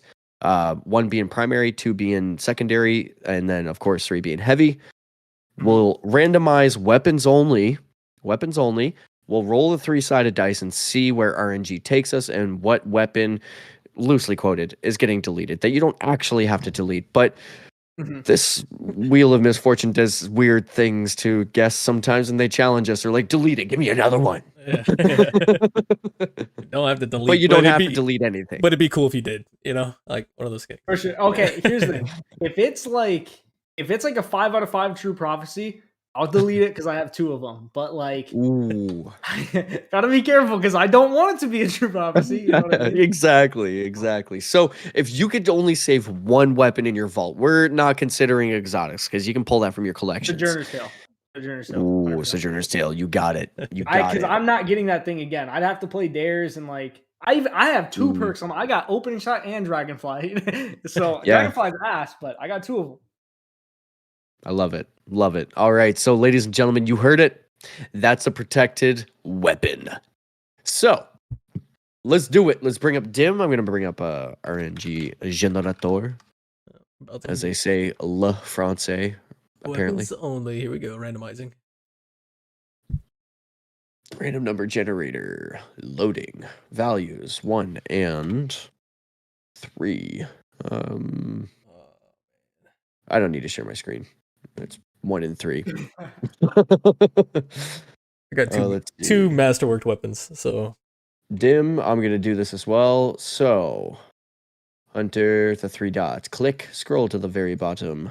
Randomize loadout, but click weapons only. 3, 2, click. Randomize. Confirm. Where's this button at? Randomize loadout? I'm bugging. Sorry, I'm moving too quickly. Okay, so once you have Dim open, you're going to see where it has, as an example, Hunter or Warlock Titan, your light level. And to the right of that, there's going to be like this little vertical black bar with 3 white dots. If we click that, it produces a drop-down menu. We scroll to the absolute very bottom. There's going to be 2 options here. Be careful what you click. On the left will be randomized entire loadout, and to the right will be a blue selectable of weapons only. Can you tell I've done tech support for 10 years? Just kidding. Sorry, what was that? It didn't show? So the 3 dot. Oh, I'm so dumb. On the next to Warlock, right? Yeah, it shows Oh, your emblem. You can just click anywhere on the emblem. Yep. And then it'll give you that drop down. My bad. I thought you had to click the 3 dots. My bad. Moira actually pointed it out. Oh my god, there's a true prophecy there. Oh my god, that's awesome. Hey, luckily, I have like 20 Masterwork True Prophecies in my vault, so it might not be the good one. You know what I mean? So thankfully, I rolled the dice. Heavy is what's getting deleted today, ladies and gentlemen. So the True Prophecy is safe. Oh my god, tomorrow's answer. The Trials rocket, right? I think it's my worst one of the 2. It's Ambitious Cluster Bomb, which is not that good. Ooh, okay. Yeah. What do you get, Raider? What do you got to delete? It's actually one that I use somewhat frequently in the Crucible, which is the red herring rocket launcher. And the reason that I use this one is because of what it's got on it. So I got snapshot. No, it's not. Oh, thank God. No, it's not. This one's got snapshot quick draw. So, I threw the Icarus mod on it too. It's got handling masterwork. So it's just a quick pull it out and, shoot it. Man. So, yeah, it's gone. Well, it's about to be. Dumb. I'm glad it wasn't Sitting like in the top one, though. But yeah. What you got, bro? Well, okay, so for kinetic weapons, since we're show and telling, I get an autumn wind. Oh, that one's moving target rangefinder, ricochet rounds, and either full bore or chamber compensator. I'll take it. Now, if it's not ricochet, it's high caliber rounds. What more could you ask for? All right, energy slot. Thank God this didn't get deleted because this is the one in only sniper I intentionally grinded for. And it's going to come back to the story of the 30th anniversary. 1,000 yard stare. We got snapshots, quick draw, pendant mag, and hammer forge rifling on a stability masterwork. Yes, it's not a handling masterwork, I know, but do I really need it with quick draw? Now, deleted weapon, drum roll. Edited version, which I'm actually not going to insert the drum roll, so let's be real. We got Commeration machine gun. This rolled with redirection, 4th time's a charm, extended mag, and fluted barrel. This is a stability masterwork. I really don't want to delete that. Hey, you're not going to use it anyway. Come on. That sounds like a DPS monster for a raid. Never have to reload. Just sit there and hold it. Just let me stand in a well and take this buff. You're getting booted from my raid team if you're using that. All right. It's gone. My tomorrow's answer is also, it is gone. I'm thankful I kept 2 of them because that you can't get that gun anymore. So thankfully I kept it. Did you get the one? There was one that rolled from Zur, and it came with some perks that it was some silly roll that it was never supposed to roll with, and I can't remember what it was now because I'm the fool that I am. Deleted it in the name of legendary shards and content creating need of builds. We don't talk about it, okay? But I think it had chain reaction on there. I forget what made it special now. God damn it. Never mind. I'm an idiot. We have a question in the chat here. My cold comfort. We got a question here in the chat from Aaron Vargahese. And this is going to be for one of you guys because this is Varghese. Aaron Varghese. Varghese. Okay. And he says, what would you rate Arc Strider in PvP? I play Titan. I don't play Hunter. It's gross. So, questions for y'all. Top tier, obviously. Do you play Hunter? I do. Yeah, he does. Oh, you do? It's your question, man. I play Warlock, so I'm chilling. Yeah, we got the trifecta here. The perfect fire team. We finally have it completed. Look at that. That's awesome. Do you want to come back sometime, Gravely? For sure, man. Hey, that's awesome. I was just kind of loose cuffing it. That's awesome. Appreciate that. to answer the question, Aaron Varghese, if I'm pronouncing that correctly, you may crucify me if I'm mispronunciating that. What would you rate Arcstrider in PvP? There's quite a few different builds in terms of Hunter. One that's really strong and prevalent at the moment is going to be Solar, certainly with Young Amkara's Spines. That's going to be your Trip Mine builds. Another strong build, in my opinion, is going to be the heavily slept on Stasis build, because that's going to really slow down a lot of those W key warriors or your front stick warriors that like to push forward and not really know how to pull back. But another thing too that I could equate to for the same reason actually is going to be the Strand build, because I mean, if I get a Titan pushing me, especially if they have that frontal assault shield on the front, I jump up in the air, I jump right down immediately. The second my toes are off of the ground, I'm diving right down to push him up in the air. He's not running anymore. He's in place. If I'm running 6 Coyote, if I'm smart, I'll have a dodge in reserve to dodge out of the way, let you expend your shotgun, whatever it is that you got that you're using, fusion rifle, and then I'll come back with my shotgun and say goodnight. Things like that. There's a Giga Chad move you forgot about though. What about you can dance machines and then infinitely strand dive if you really want to. So speaking of, I wonder if that works with the little, I'm gonna call it the mannequin that we leave behind now. I haven't tested that yet. Decoy. More on that in the future. However, Arcstrider, I would say, is one of my personal favorites. I would have a hard time placing it in the top 3. However, number 1, I'm going to, like I said, just personal opinion, if I had to give it in a general sense, I'm probably going to say Solar is going to be top dog, simply because of the damage, the abilities, and 6s with Golden Gun, the potential that it has. If it's going to be in 3s, then I'm going to be looking at Blade Barrage. Absolutely, because if there's a well up, if there's a bubble up, then Blade Barrage is a good counter to those things, and then I can help my teammates from there to whatever the play is. However, beyond that, that's going to be my reasoning for putting Solar first. Second, I'm going to say is Void. Heavily misunderstood. I would like to direct you to another creator that isn't here today, but he plays and identifies with the Void Hunter, and his name is Drewski. He is very good with radar manipulation as well as Kami Cakes. They're both very good at it, and that's where I've learned from. That's my source of learning in terms of radar manipulation and Void Hunter. If you know positioning and you compound that with heavy amounts of experience, radar manipulation, as well as being invisible and having good uptime on that invisibility, but using invisibility with intention, not just throwing it away just to move across the map, it can be extremely potent, because that throwing the smoke bomb, for example, I can throw it ahead of me, be invis in the back, and have you throw off your depth perception as to my location and use that to my benefit. So I can make you think I'm pushing a barricade if I want to, vice versa. There's many different ways you can do it. Number 3, now it's a toss-up, because I'm going to say is Strand. Not because of the super, though. The super is pretty fragile, in my opinion. If you're intentional with it, and you're just as intentional as in your gunplay, like meaning your walls don't come down, you don't play loosey-goosey with it, you can be very potent, and the ceiling is very high risk, high reward. But there is a floor to be had and to be talked about when it comes to that.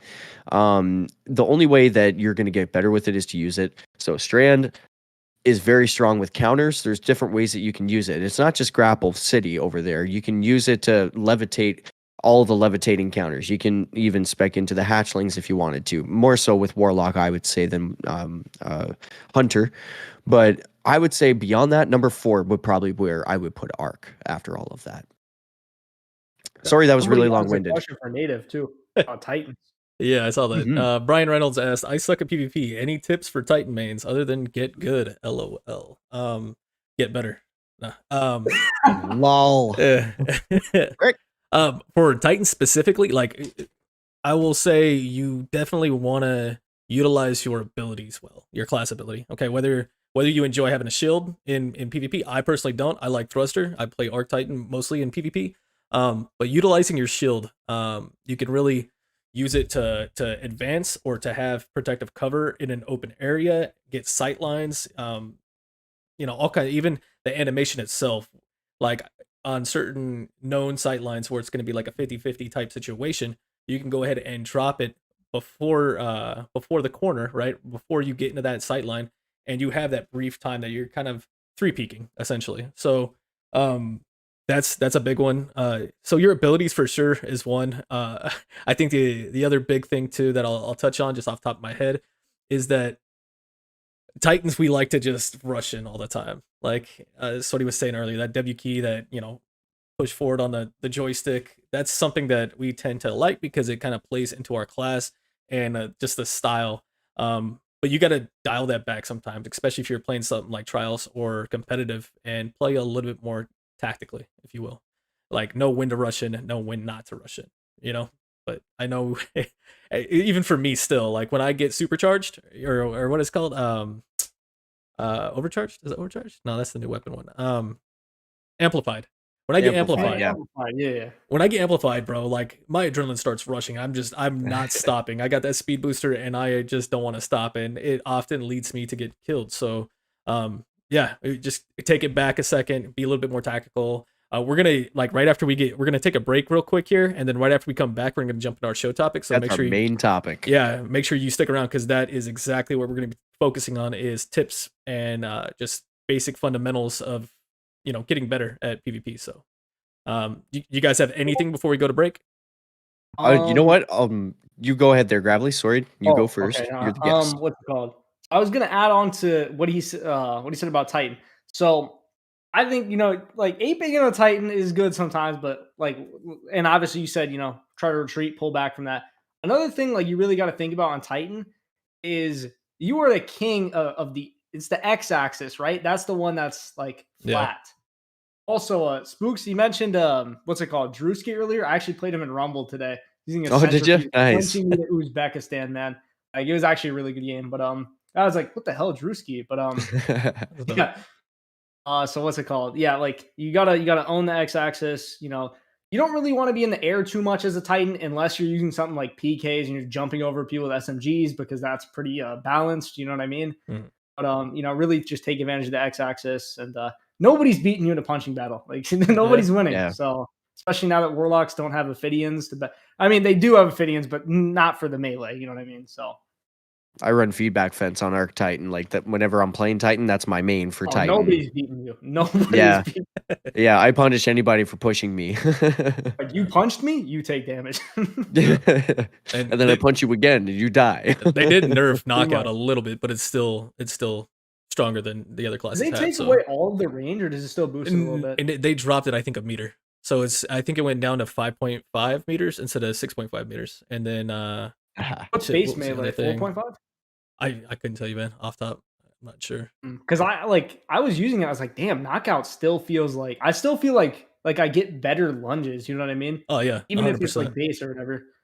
Yeah, 100%. All right, gents. So we'll take a quick break and we'll meet back here. Yep, absolutely. I'm actually going to give a quick update for the chat for anybody who's just tuning in. At this point of the podcast, we have completed our interview segment. We got to know a little bit more about Gravely, him as a person, him as a gamer, and as a creator. So at this point, we're just going to take a quick, brief break, grab some refreshments, and whenever we come back, we are going to dive into our main topic of the show, being basically just what you just asked there, Mr. Reynolds, in the chat. It's going to be PvP fundamentals, or the aspects of the fundamentals. Things like positioning, movement, judging range, map awareness, weapons dexterity, and knowledge. All of the above. So we'll dive into more of that right after this.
All right, ladies and gentlemen, welcome back to the show, episode 19, getting into the meat and potatoes, the show topic of the episode, fundamental aspects of PvP. So, this show topic was actually inspired, as mentioned earlier, by Dad Bodlink, and he read the following message in Discord. He said, as far as show feedback, I'd really like to hear a segment dedicated to a fundamental aspect of PvP, whether it be positioning, movement, judging, range, etc.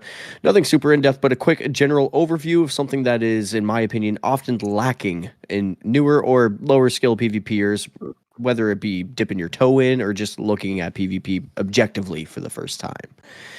I know it's the sort of thing that might come up in scrims. There's some videos out there, but not everyone knows where to find them, and I imagine that's why some folks come to you guys for that sort of information. So let's dive into it.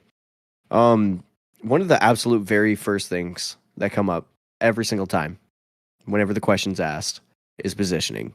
And well, actually, you know what? I'm going to pair it. Positioning and movement. Those two things come up every single time. Yeah. So, in my opinion, positioning and movement should probably not be the absolute very first thing that you think of if you're just going into PvP objectively for the first time. In my opinion, that will come with experience. That's my personal opinion. Do you guys agree with that? Yeah. I think to an extent, like it'll come, but it is something that you should be thinking about though too, because it's like Over time, yeah. You got to be like, because if you have bad position, like you could be a player who's not very skilled with good positioning, and it's going to reward you just for being in the right place at the right time. Yeah. Whereas you could also be a good player but have poor positioning, and you're going to get punished for that. So whether it's being team shot, fried by a Monarch or whatever it may be, you know what I mean? So I mean, I like what you said though. Like it definitely does come with time. Like you get better at positioning.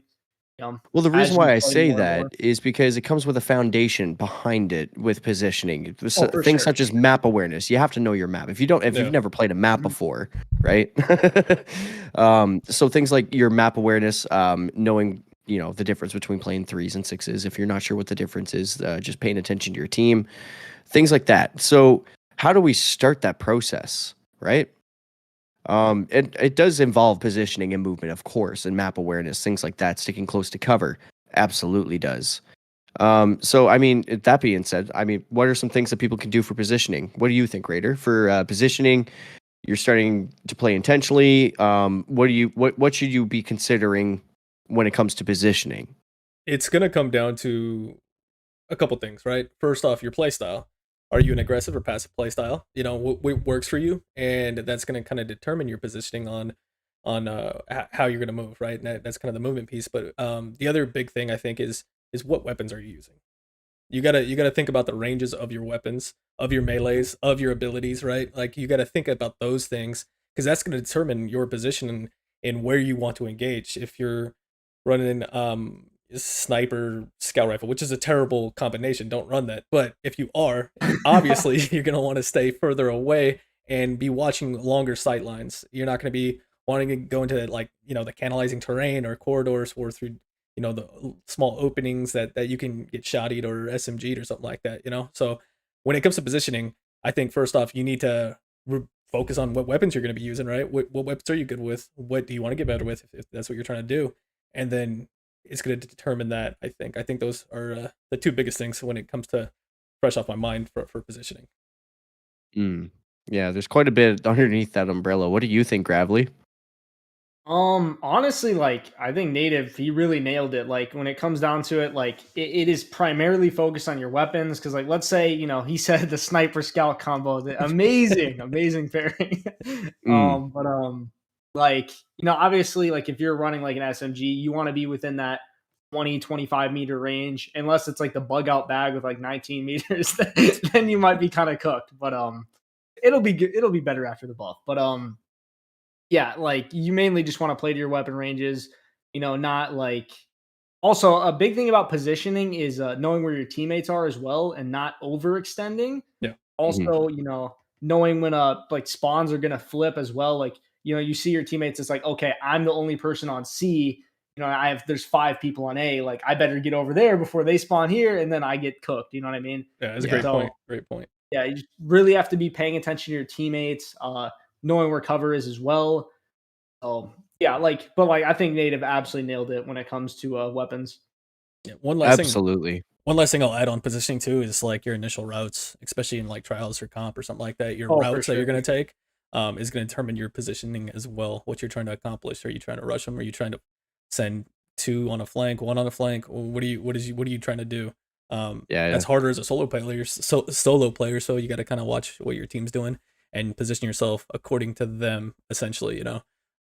And then the last thing, and we spoke on this before, I think in the physics episode when we had Ill Physics on, was our escape routes. You know, do you have a valid escape for route sure. or your infill route? Like, is there cover to get to whatever lane you're trying to go? But I know that Yeah, escape route is huge. I think that was something you brought up, honestly. If I Yeah, remember right. so map awareness and lanes. Excuse me, sorry. So Endless Veil as an example. That's where we have toilet, right? So on both spawns, you have a 50-50 sniping lane. Is your route going to involve you just rushing to that very first 50-50 lane where you know you're going to get cloud striked? Or are you going to run to B-Dom over to the side and then have your 2 teammates that may be sniping take that sniping challenge? I'm really bad for challenging snipes. I'm really bad for it. And the reason for it is because I carry so much confidence behind that explosive payload on True Prophecy specifically, that whenever, and it has to be True Prophecy. I won't do it whenever it comes to my slide shot explosive payload Rose, because it doesn't carry the weight behind the shot. But on True Prophecy, it's a 120. It carries the weight behind the bullet. So I know that I can hit a 3-tap from 42 meters as well. So if I see that sniper and this is ego challenging. This is where ego challenge comes in, because I know better. Challenge. This is where you know better. You know it's a sniping lane. You know he has a cloud strike. You know if he hits that strike, he's taking not only you but your teammate who's responsible for your rear beside you. So you're risking a lot, but I'm bad for it. I'm like, screw it. I'm gonna step away from the lane, with a peeking lane.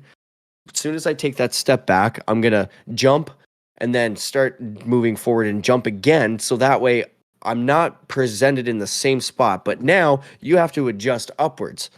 But I already know where you're at. And I kept my reticle on your head behind the wall.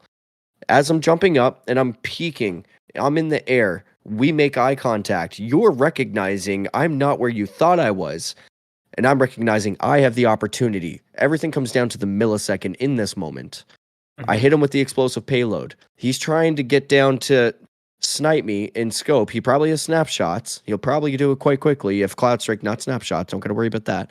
But if I hit him, and especially if I hit the headshot, he's going to be taking a massive flinch. So I always disbelieve whenever they actually hit the headshot. But a lot of times you can actually flinch them to the headshot. But anyways... I'm really bad for it. It's a high risk, high reward. And sometimes I win and I get all about it. But a lot of times too, you take that body because of the flinch, that one body, that's it. You have to run. You have to run. You can't re-challenge, because if they body you again, you're done. That is very, unless it's Cloud Strike, you can take 2 of those. But exactly. I guess 3 of those until you die. But I was also going to add to so you mentioned Endless Veil, right?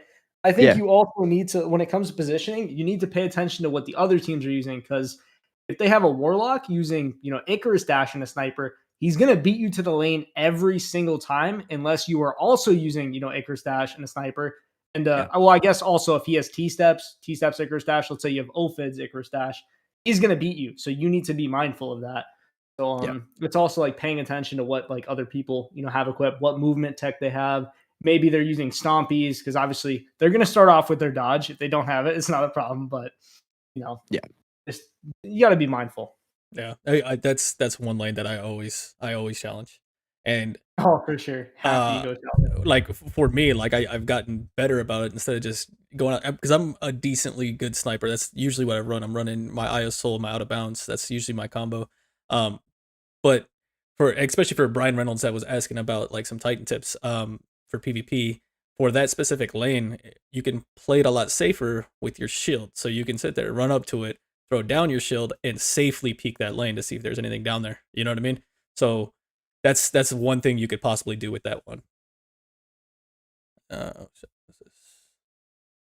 Yeah, there's so many nuances when it comes to positioning, and I mean, we're only talking about Endless Veil. We haven't even talked about Burnout, where we have the rotating doors that close off certain lanes and things like that. So, but basically, what it boils down to: play with your team, and if you're going to play off your team, play 1 degree off of your team.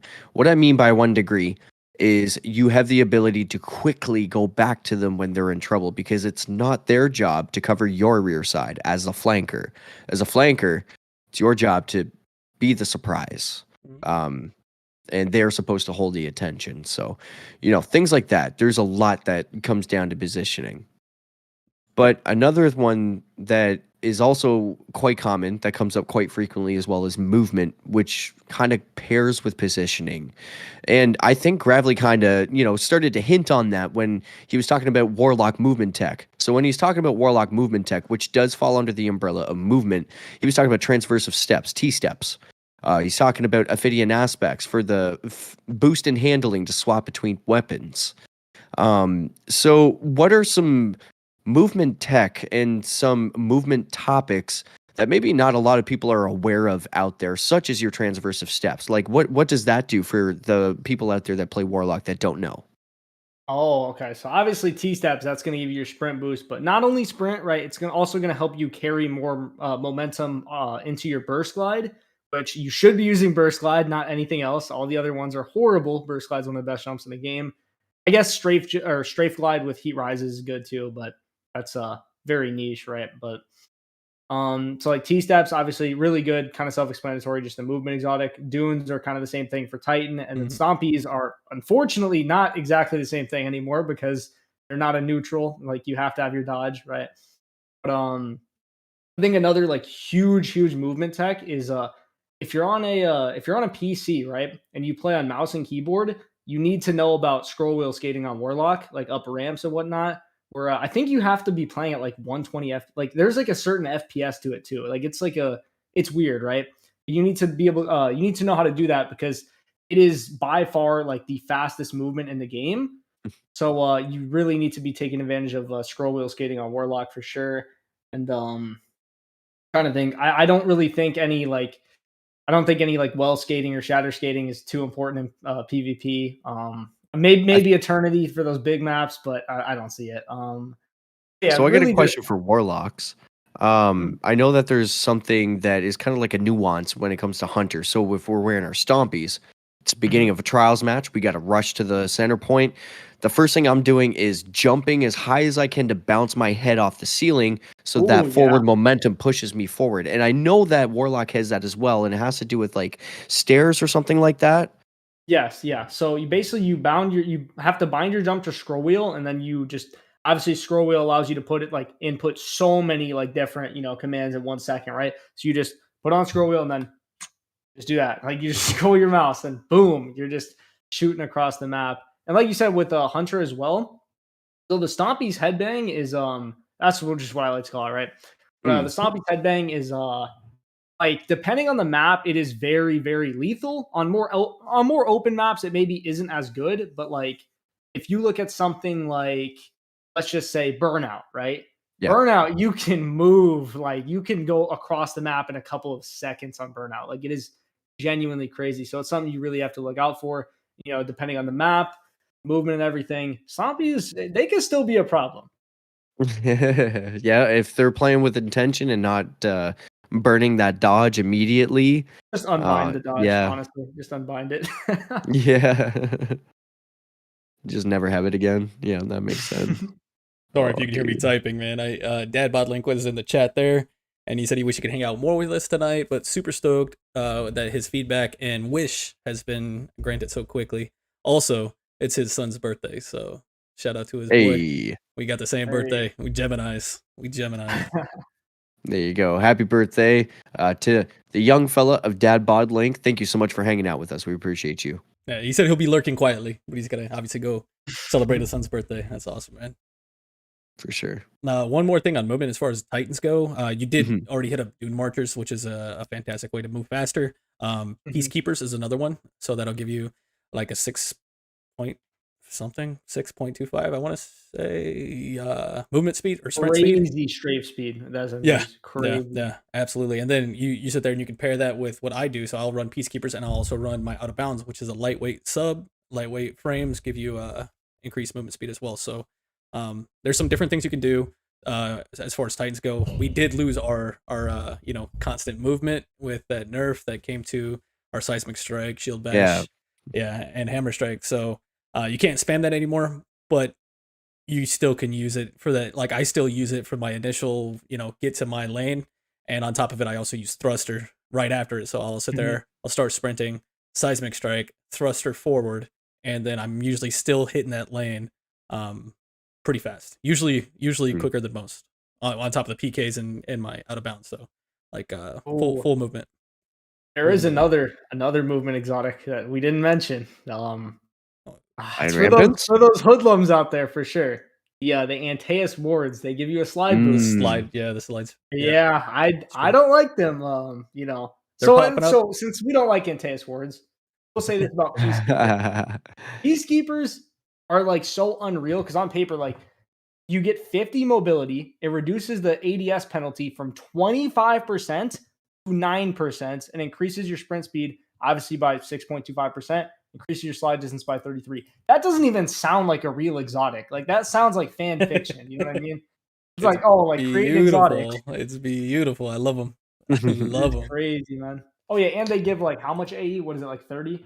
I think 40, so. 40%. Okay. I forgot to mention the first thing. You get 40 AE, obviously 100 handling, and the 0.6 stow and ready animation. So there's like 7 different things it does at once. Balance. Yeah. Auto reloads your when another 8 things. All right, we're gonna stop talking about Peacekeepers before Bungie nerfs them. So let's just chill on that one. What were we talking about next, guys? Let's keep. Let's keep I got one more movement tech when it comes to Hunter because we forgot about it, guys. Oh, Stasis Hunter. Mask of Bakris. Oh yes.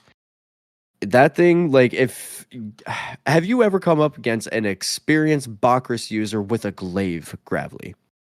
I have not, but I do remember when Bakris had the what's it called? When everybody used the dodge where like it would slow you if you were near them. Oh my god, that was horrible to deal with. Like it's so bad. We have a community member named Killamonkey. He kind of specializes in off-meta niche weapons, but finds the most lethal way to put them together.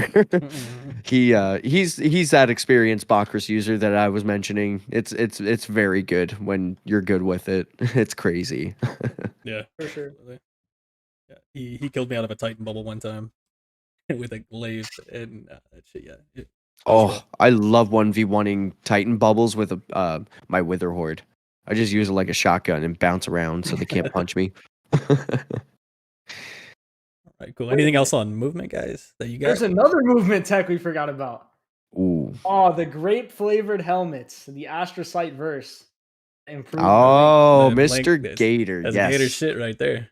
I don't think there's anything else, though. I think we got it all, right? Lion's rampant, but that's more for. I guess there's PvE Hunter Blink tech, but no. Lion. That is very true. Yeah, but we've never found success using it. I haven't given it a lot of time, I guess, when it comes to the Crucible. It's definitely great when you're doing jump puzzles, like for sure. Kingsfall, it's I have that one ready to go to be equipped on Kingsfall. Wait, there's an exotic that improves the glaive's melee? Since when? What is this? Wait, what? The Triton Vice? Did you guys know about this thing? No.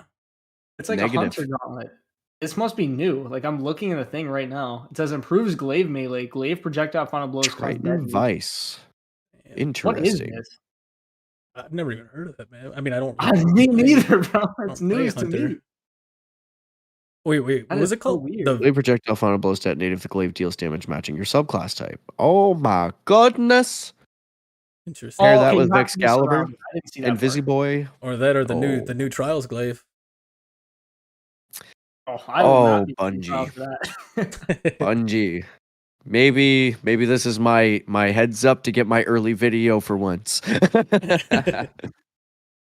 That's awesome. I'll keep an eye out for that. That is very interesting. Oh, another thing I wanted to mention.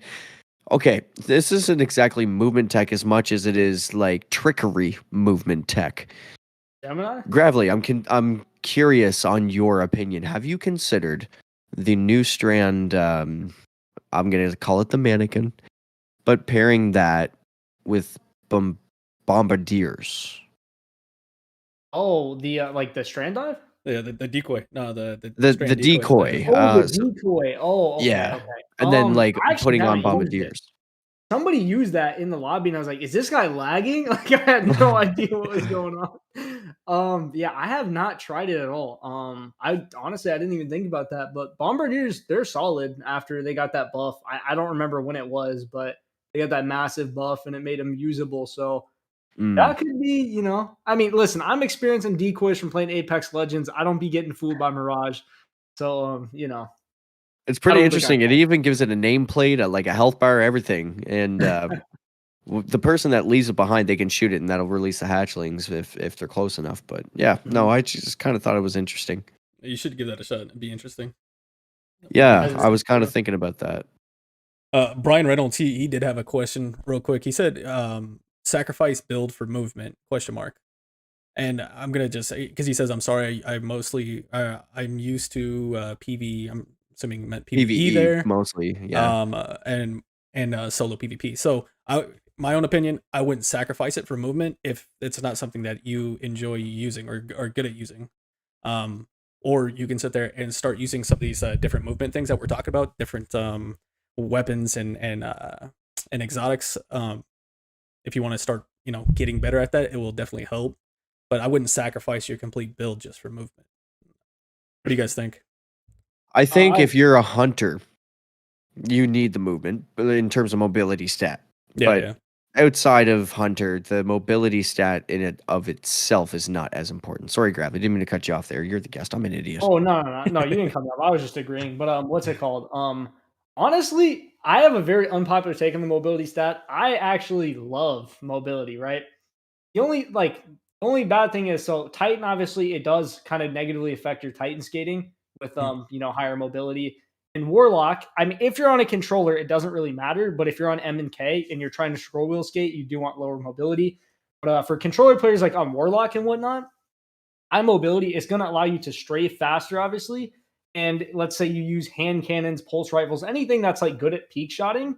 Yeah. When you could swerve in and out of cover like that, especially like for the people who don't slide like maniacs everywhere. I mean, I like to slide a lot, but I still do like the mobility. Like when I come out of the slide, because there is a noticeable difference. Like I don't know if you guys ever seen it. Like let's say you're trying to shoot that sweaty hunter in your lobby. He's using a hand cannon and he has the most god tier straight.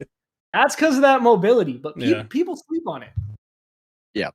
That's what I use. I mean, my main hand cannon that I've been using ever since I got it, it was my very first rose, surprisingly. This is what I mean by equate RNG to PvP drops versus raid drops. But anyways, explosive payload, slide shot. Throw on the stompies, because I'm not jumping everywhere. So I'm using slide shot heavily. And it's kind of my main movement tech, honestly, because when you pair the stompies with it, you slide further. And I don't know. It's just it helps. It gives you a little bit of a bonus in terms of stats and your stability and your handling. And I'm still able to move quickly across the map if I'm not doing the whole like head bouncing thing. I don't really like being off the ground to begin with. I'd rather play intentionally to the map if I can. But if the situation or the gunfight that I'm in allows for a strategy, like I mentioned, where I present myself higher than I was previously, then yes, obviously I'll consider it then. But if my main priority is to keep boots on the ground so I can have a steady hand cannon shot and get the headshot if I can. Moving For sure. target heavily. That's a juicer. Like I I love slept mobility. on it, dude. I slept on that Kintata I was telling you about. That it comes with steady hands, moving target. I slept on it. It was just a handling juicer, and because of steady hands, it made all of my weapons that way. So it was very nice. And another thing to mention as well, when it comes to moving target, elemental capacitor on stasis. It's a Mm. juiced moving target. That is very true. Very, very true. And you can combine the two on some weapons, and you get some crazy strafe speed. So you like the other True Prophecy drop that I got? That is not explosive payload. The only True Prophecy that I kept. Oh, opening elemental. Opening elementals. Yeah, Yeah. I So like on that. stasis, dude. Oh my You gosh. play That's where I anything? found home. Pardon? Well, what's it called? If you play any subclass that is not solar, that's a great perk. It is so good. Yeah, really is. I even tested it a little bit on Arc and it puts it to 95 handling, and you can definitely feel it, Mm. but only for the sake of swapping. And I was like, I think I could benefit a little bit more from maybe the juiced moving target. Certainly, if I have the ability to try and slow them down a little bit with the throwing shurikens or the dust field nade. And the cool thing about stasis and the particular kit that it provides is it makes you want to reserve your abilities. You don't necessarily want to just throw them away, because you want to use them as a reaction in the moment intentionally. So dust field grenades, for example, I would equate to using those to peeking around the corner situations where I don't know if that warlock rode down a powering rift and has a shotgun ready the second I put a toe out. So I'm just gonna put a dust field nade. He's gonna have a choice. He's either gonna have to leave that particular spot or get frozen, and in that case, I take advantage, walk up with a shotgun, shoot him. You know, you're giving him a choice to make in a situation where they have the benefit, and so to speak, I'll say loosely speaking, but it's just like those types of nuances.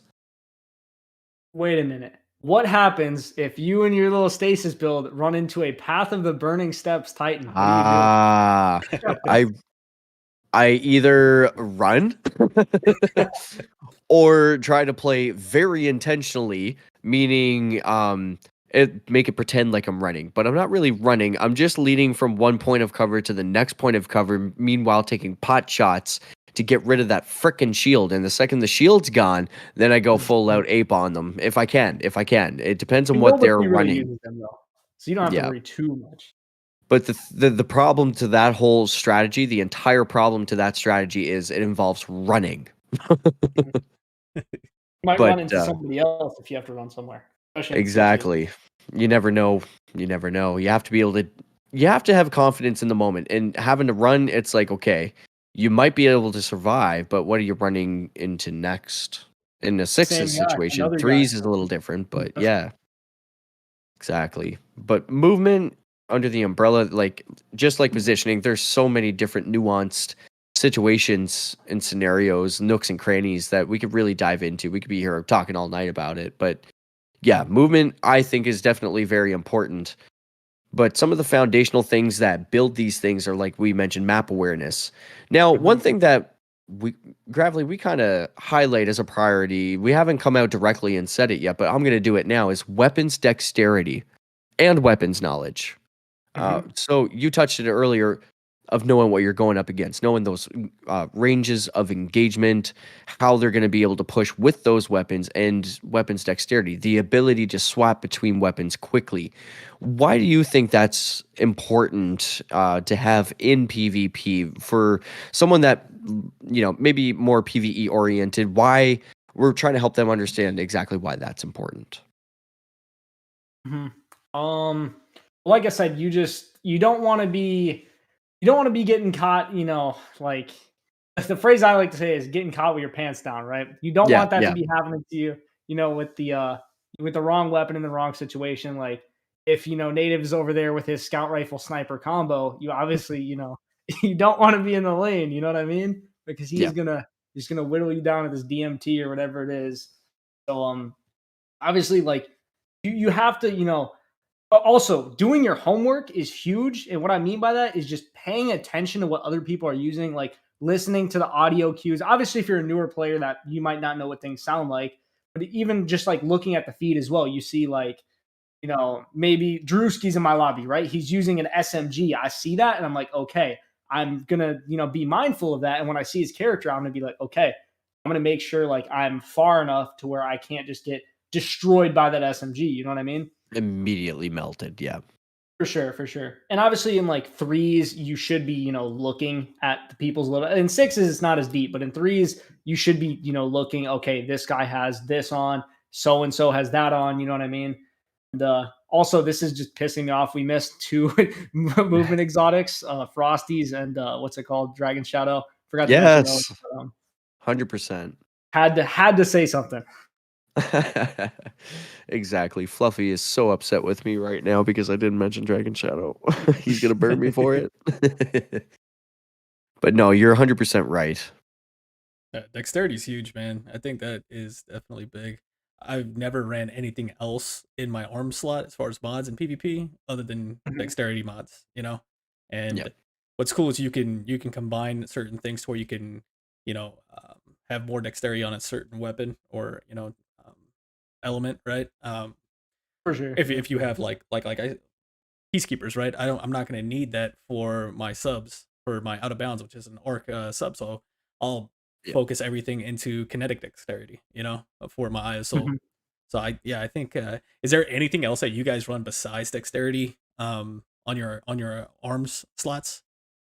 Arms Once in a loads. while, for 120s, I'll run a reloader. Yeah, same. Like Okay. lower reload weapons, I'll try to run like a load, not never for my special, but like maybe if I was running a trace rifle, which I don't, why would I ever do that? But if I'm running like Spook just said, like a 120, you know what I mean? It's good to have one loader, and then I'll have 2 dexterities for my special if I can do that. Like if I'm using harmonic or like authorized mods, whatever it may be, I try to make the most use out of those. Yeah, no, for sure. That's what I got on right now. Actually, the build that I'm messing with that I'm gonna pull out. Since you can use those mods, those authorized mods and reduce the cost and stuff like that. I got fastball on as well. Fastball feels nice for certain grenades. I don't know if you guys ever mess with fastball at all, but it definitely feels nice for like pulse grenades too. You just whip that shit out real quick. We already kind of hit on judging range, right? We're not gonna keep hitting that one. I think we've gotten that one. Or do you guys Audio wanna go into cues that? was a big one too that Gravely kind of mentioned earlier. And it's kind of slept on, and it should be mentioned. It should be brought to light a little bit more, in my opinion, or talked about a little bit more. So what do we mean by audio cues? This is one of those complacent skills or muscle memory skills that maybe veterans don't visit too often because we spend so much time in the game that we just recognize a sound when we hear it. But let's pair audio cues with positioning as an example. Me and Gravely are in a gunfight, but there's a wall between us. I can't see him, he can't see me, but we know that each other is on the other side of the wall, and we just have to meet at some point. But what that radar does not, actually, the radar does tell us this, but again, radar awareness and reading radar positioning. Is Gravely, as a warlock, going to present himself in a gunfight around that wall on ground level, or is it going to be in the air, or perhaps in mid movement, probably starting in the air, reflecting backwards, going towards a certain point of cover, so that way it's like, okay, now he's also moving and going towards cover. These are the types of questions that you have to ask yourself. But with the audio cues, at the point that he's still behind that wall and nothing's happened, we know we're there. I can hear a jump. I know he's in the air now, and I've identified that through the sound of his jump. And he can hear my jump too. So anytime that I use my power jump, he hears a from whatever position I'm going to. So he knows I'm in the air. And that's just one example of audio cues. A fusion rifle. That's one of the biggest audio cues. Huge. Big time. You're in that thing charge up, man. Heir apparent. Oh, so fun. You just don't challenge that, though. Menace, you just don't challenge that. Like, you hear it, you just hear it. Run the opposite way until you can't hear it. You know what I mean? You just keep going until that sound gets quieter and quieter and quieter. I remember unless when you got arc on that shield, man. Yeah, the Juggernaut shield's awesome. So these are different examples of things that you're going to hear in your environment in a PvP match. These are going to be a part of folks' kits that they're going to use to kill you, and it's going to affect you. There's no avoiding it. It's going to kill you someday. If there's any person that has ever played PvP and has told me that they have never been killed ever in their entire career of Destiny, I would tell them they're cheating.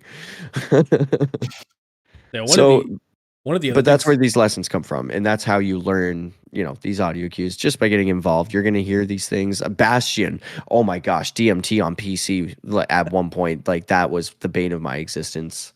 It would challenge sniper lanes, and beat you. the other things for audio cues that we didn't hit on, obviously jumps, that's huge. But the abilities, like I notice it the most, especially when I'm dueling a hunter, right? A void hunter, and I hear him dodge. I'm almost 100% that I'm going to be coming around a corner to an invis, hunter, right? So hearing that, also going against Titans or anything like that, hearing a shield drop around a corner if it's not visible. Same with the Warlock's rifts, like might not want to challenge going around that area right there. He's probably sitting in his rift around the corner. It doesn't show us flavor text that they drop their abilities. It does for their supers, obviously, and that's still another audio cue that you should listen into if you're not paying attention to the text. But yeah. But definitely abilities too. Listening for those abilities, grenades. When they're throwing grenades, you can kind of hear for what kind of grenade it is. If it's a skip grenade that has a distinct sound, pulse grenades. I mean, all those have distinct sounds as well. Healing grenades, like you're in a duel, he backs around a corner, you can hear the sound of that healing grenade, and you're like, okay, maybe I need to take cover, replenish my health before I, re-engage that target as well. And is he with his full team? Did he just not only heal himself, but his entire team as well? Yeah, for sure. For sure. Obviously, weapon sounds. You can tell what kind of weapon they're using. Bungie does a really good job with the amount of weapons that this game has. Of everything being very, very unique in sound. You're like, oh, yeah, has this, has that. Oh, yeah, you can tell it almost from a jump. Like, I'm pretty sure right now, for those that really play Crucible a lot, that I can just sit there and shoot three rounds of an Immortal, and you know exactly what it is, because we've been dealing with that shit for the last month. Yep. But yeah, those are the other audio cues that I just wanted to hit on as well. Absolutely. I'm scarred by Lorentz Driver as well. Oh, that menace was bad. That was a menace for sure. I'm so thankful you just don't see Lydiers anymore. Yeah. Do you know what? I'm still a little bit scarred from Mountaintop. That was rough. That's the dinosaur age, man. That's so long ago. Oh, it was, and I got mine, but oh my goodness, it was rough. I was going hard in the paint with my exotic grenade launcher. What was it called? The Colony. That's how I got it. We're gonna have a kind of side note here. We're gonna actually have some audio cues for our next trivia night. So there'll be a column of audio cues, and it could be weapon, it could be anything like that. So yeah, that'll be probably around mid-season. We'll have that event in the community. But yeah, audio cues is coming. So better start listening and figuring it out if you want to try to win this trivia night. Mm-hmm. All right, moving on. Yeah, we'll go to absolutely. Where you want to go to next on this? Well, we already kind of touched on radar knowledge and radar manipulation. Unless you had anything to add, either of you. Nah. Pay attention to your radar. Pretty much, yeah. I hate to say it, but keep glancing up at that thing every once in a while. It's like, think about when you're driving and you're looking at your rear view mirror because some dude's on your ass on the freeway. It's something like that. You need to keep an eye out. Exactly. But one thing that I think is probably worth noting, at the very least, recognizing supers in objective-based game modes.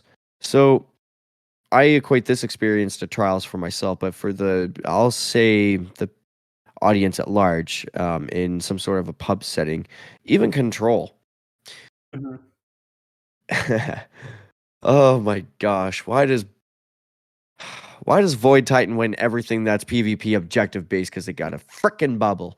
Anyways, so that's the thing though, is I'm gonna say this in a trials environment. It's gonna be, it's been faced off, the timer's run out, it's 3v3, and the point is up, and the clock is ticking, and everybody's got a super. You got one well, you got one Titan, and you got one Blade Barrage. Both teams, let's say. That's kind of even-ish. Not really. But, it's a question of which order does everybody go in. And communicate with your team in that particular scenario, assuming you're in that scenario. Maybe you're running solar, and you just have to make judgment calls.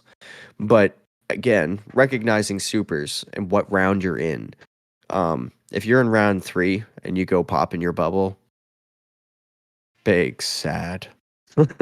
Because round 4, the enemy bubble's going to pop, and you don't have one to pop yours in with, so you can start the punchy punch process. And you can't swap the Greaves anymore. So, Or what I like to do, take a Wither Horde.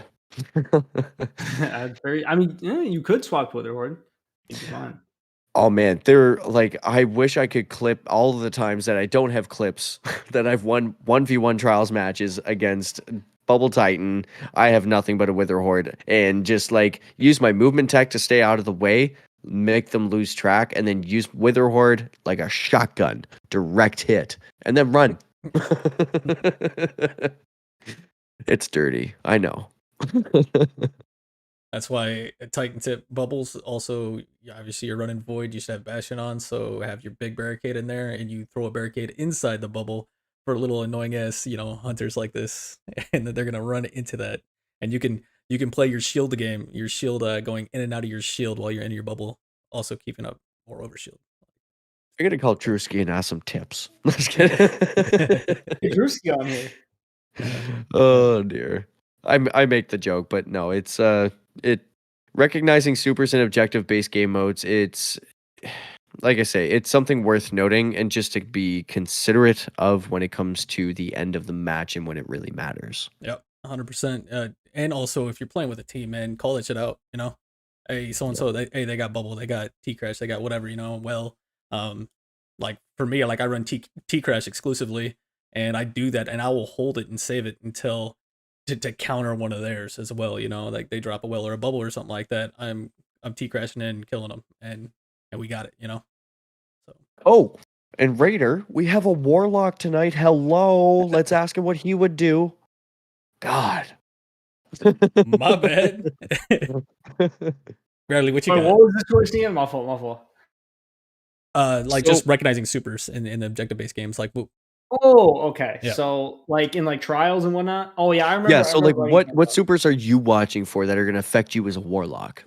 Okay, well, honestly, the one I'm not really watching for is Blade Barrage, because everybody uses that, just solo Blade Barrages me and then leaves my teammates to do whatever. So I don't understand that, but I'm not really worried. Not really worried about Tether. I'm watching for as a Warlock. Are we saying like I have my super, they have their super, or like they have their super, I don't have mine?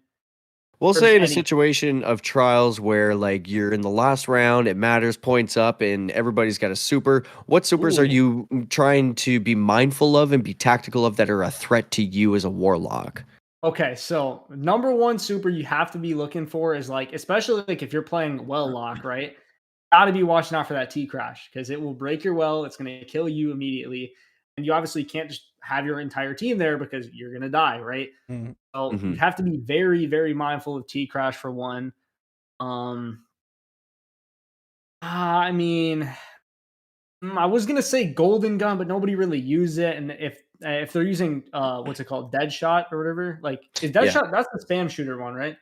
Yeah, that's a 3-shot crit. Oh, that's the marksman one. The other one is like a different name. Oh, you're talking about the 6-shooter?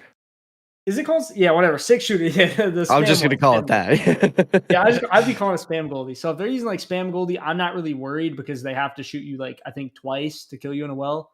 Maybe even, I'm probably not 3 times, but whereas like a marksman, it's just one headshot, right? So, and obviously that, like even with marksman, let's say you're all 3 in a well, he pops his Goldie, you're not really too worried because you can probably team shot him before he kills all of you. You know what I mean?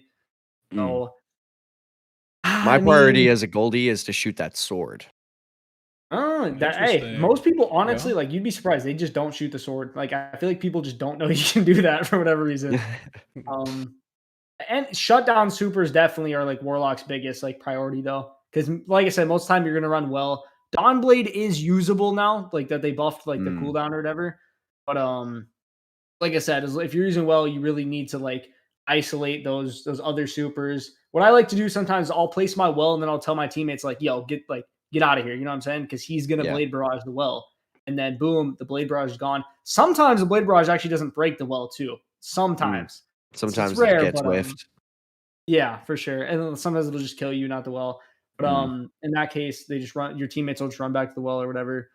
But yeah, I mean, I'm fine trading a well for a blade barrage. You have to get rid of those shutdown supers, especially T crash, definitely going to be your biggest one.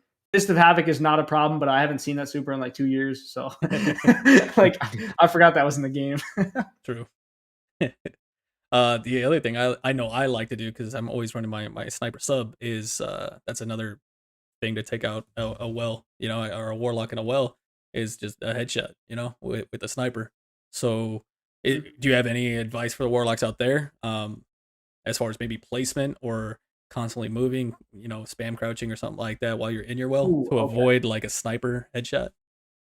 Okay, so in a well, like obviously to avoid a sniper headshot, one you want to be like mindful of wherever like you feel like that sniper's gonna peek, because you should obviously be knowing at that point. You know, you Yeah. have supers, you should know the guy is a sniper. You know what I mean? Yeah. But gotta be mindful. And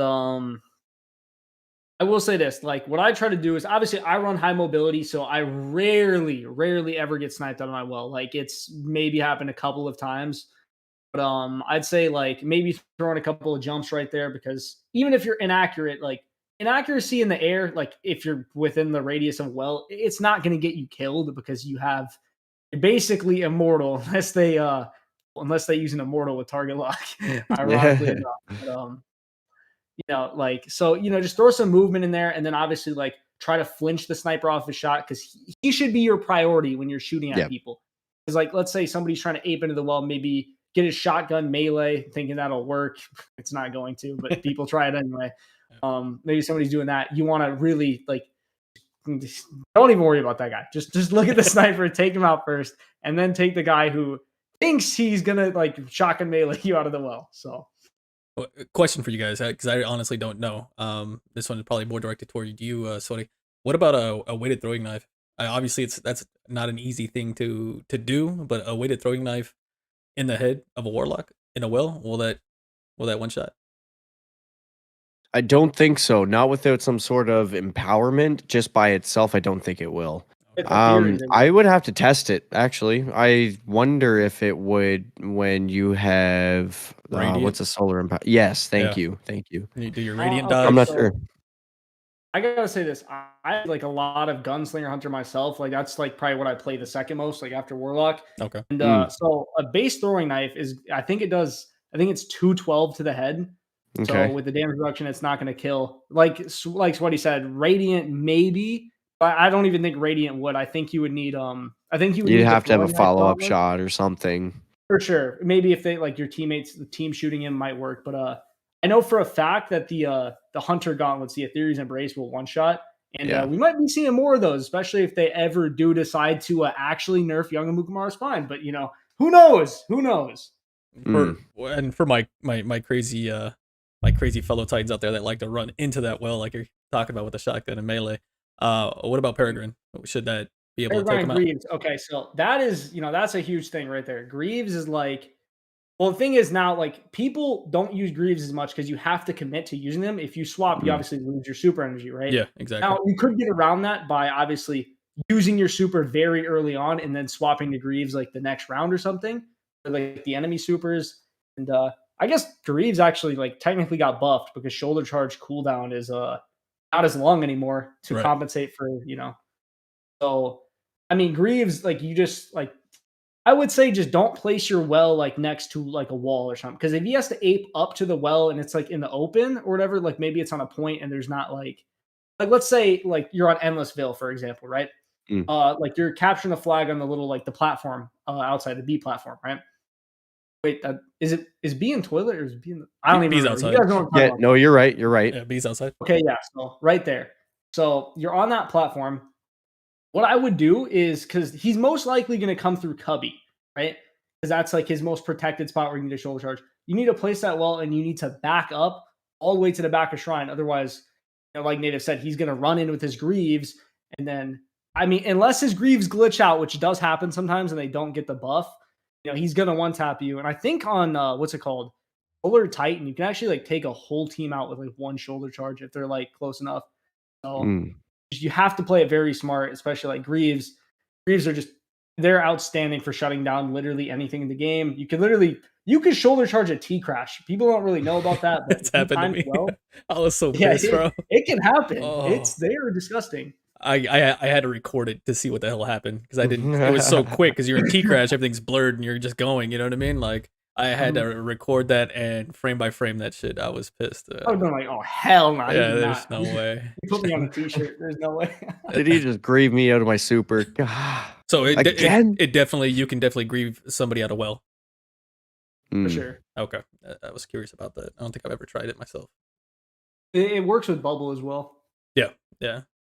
Maybe not Saint. I'm pretty sure. No, I was gonna say maybe not Saint 14, but like, I mean, you'll get blinded, but it doesn't take away your aim assist and shit. So you'll still get shoulder charged. Hell yeah. That's some good tips, man. Yeah, I like that conversation on Sure, that. for sure.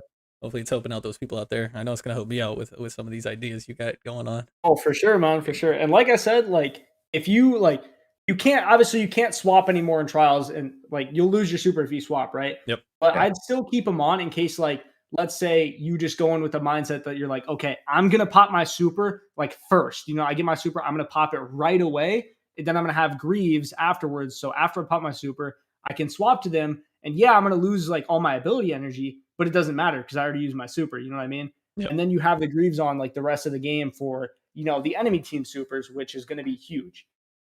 Mm. Hell yeah. For sure.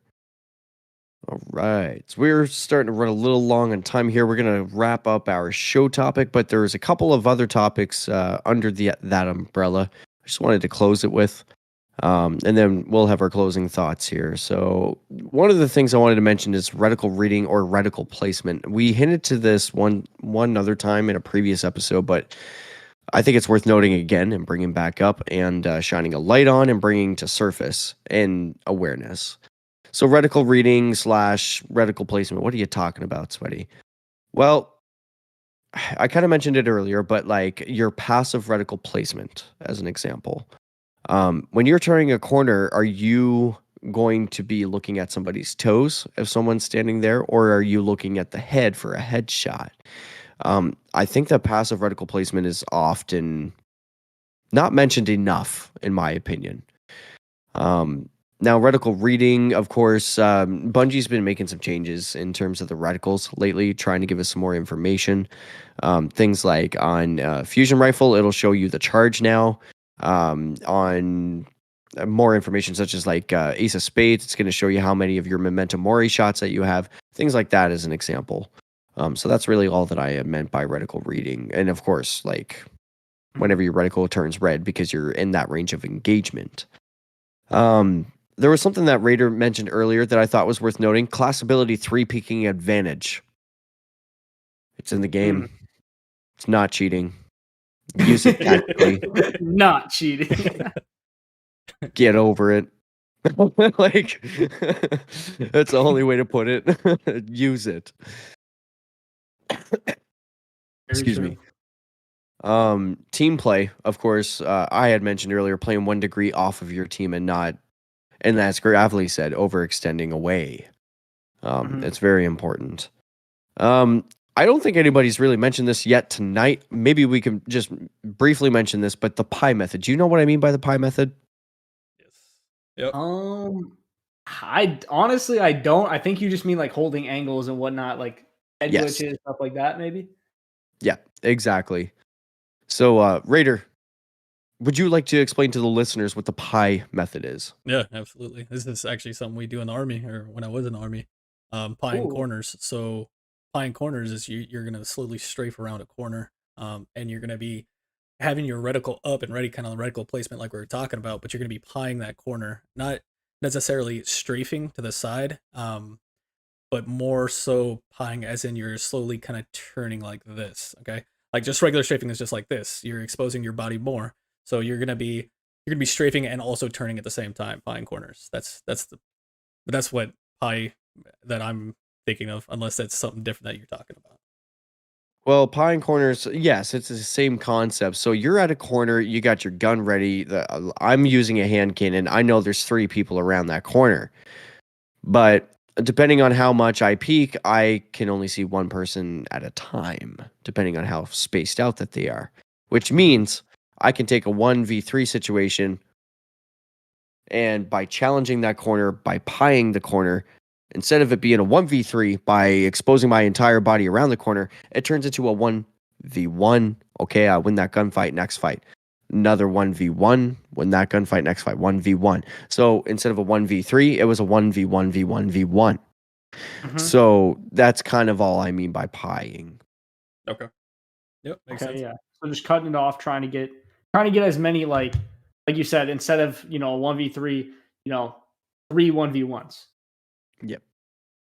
Exactly. That is very smart because you're not gonna win, 1v3 unless you have a cloud strike or something like that. You're turning a disadvantage into an advantage for you almost because they're expecting you to push out from that corner. They're waiting, but all of a sudden somebody's down. They see the gunshot, so they're probably starting to push. But in that push, they're exposed because their guns are down in sprint. And you take advantage of that. You do another pie, another challenge, another person's down. Last person, he's probably stopping because all of a sudden that 3 got flipped on him. And his confidence is gone because his insurance policy of teammates is gone. And he's like, shit, both of my teammates just got killed pushing this corner. Do I really want to push that? In that moment of security, you take advantage of it. Now, don't sleep on the opportunity, but don't overextend either because you can suddenly overextend, expose yourself, and then you just lost. And whenever you could have had a complete 1v3 hero moment secured in your pocket for the night. For sure. But outside of that, in terms of fundamental aspects of PvP, just coming back to the original, that's pretty much entirely what I would say in terms of development. Those are the things that I would be paying attention to and still to this day pay attention to. Very good. Dad bought link real quick. He said, I might have missed it, but Dragon Shadow is my crutch. And I let him know you remembered. It was late, but you remembered. Thank God we mentioned it. Hey, we even got Frosties in there. I don't think we missed a single movement exotic. Yeah. I love it. I think wait, did I bring up the Lion Rampants? I did, right? Yeah. No, and I hit it on it later as well.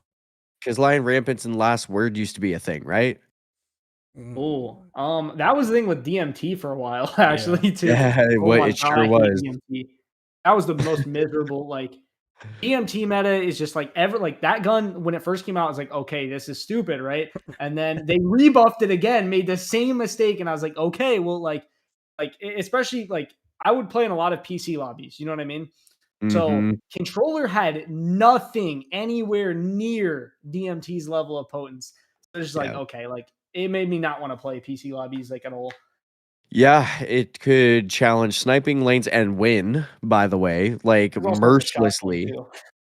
Oh, and it not only could challenge those lanes, it could challenge an SMG right afterwards. So, I mean, you're winning both worlds. What's to lose? For sure. And then you could pair it with a shotgun on top of that. So you have even more. You have close range, you have mid range, you have long range, you have aimbot. I think it's just dumb. Exactly. And the worst thing was it's not cheating. Yeah, it should have been cheating. That's it. It wasn't. So, oh man, yeah, that was a time, probably the most frustrating. No, second most frustrating time for me. My first frustrating time was going after Not Forgotten. That was my first time trying to play PvP intentionally in this game, coming from Call of Duty and learning those lessons. Shadow dive meta was the worst for me, in my opinion, when it was so potent. Where if you were 20 I'm so meters sorry. away, I am one of those guys. I'm sorry. I mean, in that meta, it was so bad to the point where I liked how 120s were so good. That was fun to me. But if you were on Hunter, you had to run stasis. If you were on Titan, you had to run stasis. And if you're on Warlock, Warlock had options. You could run Chaos when it was OP, On Blade, which is still probably the best class in the game, besides Behemoth, and then fucking what's it called? I said fucking Dawnblade, Chaos, and I guess Stasis Warlock was good too. Yeah, that shatter dive thing, I'm sorry, that was 100% me through and through because it was so free at the time. Yeah, it was, dude. I was like, oh my god, this dude. I was like, bro, it was basically a super that people got. There was no point in shooting a gun. There really wasn't. It was crazy. Oh man, it was so much fun as a hunter. And Classy Restoration, as much as everybody hated it, as a hunter, that was a lot of fun. But then there was the overshielded Titans afterwards. Yeah. Oh dear. All right, let's get our closing thoughts on our show topic here. So let's start with you, Gravely, being our guest. What was the show topic on the closing thoughts? Just everything we've been talking about, getting better at PvP, Oh, Just okay. like fundamentals. Like your last bit of advice to any of the Guardians that are going to be listening to this. Oh, okay. So last bit of advice. I'd say honestly, when it comes to PvP, like your improvement is not just based on a number. When you look at your KD and whatnot, because people will look at KD and I'd tell you, KD does not tell it does not tell the story, especially because there would be a massive difference even for me. Like if I'm using a hand cannon and a shotgun versus if I'm using Immortal and Cloud Strike. If I use Immortal and Cloud Strike, I'm probably like if I'm playing regular Crucible, I'm probably at like a 4 or 5 KD. Like that loadout is insanely easy. If you're using a hand cannon shotgun, it's not very achievable. You know what I mean? So people should not be paying attention to their KD. They shouldn't be like, okay, I feel like I'm getting better, but this isn't moving. You know what I mean? Because there's certain weapons in this game, obviously like hand cannons and whatnot. They take a lot more skill and a lot more patience to master than something like an Immortal where you just slap on and you're damage glitching everybody out the wazoo. You know what I mean? So yeah. So just don't get discouraged and don't pay too much attention to the KD number. I actually love that he brought that up first because for 19 episodes, that's what we've been saying. The stat does not tell the whole story. Rather, it is a footprint dictating where you spend your time in the game, which is good. Now, we also follow that up with if you come up against a 3.0, 4.0, 5.0 KD player in trials, like don't sleep on that player. Don't just not take them seriously. But at the same time, I often use myself as an example because through the time that I've spent in this game, I've had a rough start. That's for sure. And I own that. I know that my stats also reflect that. So whenever you look me up and you face me in trials, if I'm like a -1 overall, like I'm like a 0.8 or something like that. Like I think I started as a 0.6. And the fact that I've been playing so long in a positive KD that's now approaching 1.0 is what I'm saying. So like don't sleep on a player just because they have low stats. They actually could be playing with a lot of intention in that match. You don't know if it's their flawless match. They're going to be playing with a lot of intention. So just, match that intention. Yeah, 100%. That's good. That is a great point to bring up because for myself, I started taking this game seriously like about a year ago. And before that, bro, I just jump in the Crucible. I'd be drinking. I didn't give a fuck, like whatever, Like I'm pretty sure a lot of people hated me for that, because I was just having fun. And then I started taking the game more seriously and doing the content creation thing and all that. And yeah, I mean my KD obviously skyrocketed from there. But there is still that past years, how long this game's been out, like years of just like fucking around kind of. And even I still do it every once in a while, like especially when I'm trying to figure out a new PvP build, for a video. Like I will take it into like I try to keep comp like, I'm serious in comp. Trials, I'm not as serious unless I'm trying to go flawless. So I can use that as a good I guess like lever to sit there and judge how good a build could be, within trials. Yeah. So I love that, man. KD doesn't mean anything. I've gone against people that had a shitty KD and they destroyed me. You know what I mean? Like you never know. That being said, though, as a player who's starting out, celebrate your small wins and victories. That's important. Yeah, for sure. For me, closing thoughts. I think that it kind of comes down to two things, right? Or you need to. The first thing is really like just improvement focused, right? That's what we're all about here in the BlueBerry Lounge, and you should try to like go into each match trying to get better at something. Okay, like and break it down into pieces. Just don't be like, oh, I want to get better at PvP in general. Like you need to sit there. Find what your weaknesses are and focus that shit, And the best way I feel like you can break it down is like kind of like the two pillars of PvP, which I believe is game sense, right? And mechanics, game mechanics. So working your mechanics, that's your physical shit. That's your aiming, your shooting, your movement, everything physical. Game sense is the mental piece, your radar, your situational awareness, your, when should I use something? When should I peek? When should I not peek? Those kind of questions that come up into your head. But if you try to sit there and you're really trying to get better, kind of focus in on a certain thing. Like take a look at yourself, record one of your matches and be like, man, I'm really bad at like movement because I constantly am running into the open or running into an unfair gunfight, like a 1v2s, 1v3s. Like maybe I need to slow it down. You know, just pick something. Pick something that you locate as a weakness of yours and work that shit. Like go into the match while you're loading, like, okay, I'm gonna get better at this piece of my game, you know? So that's all I would have. Game mechanics, game sense.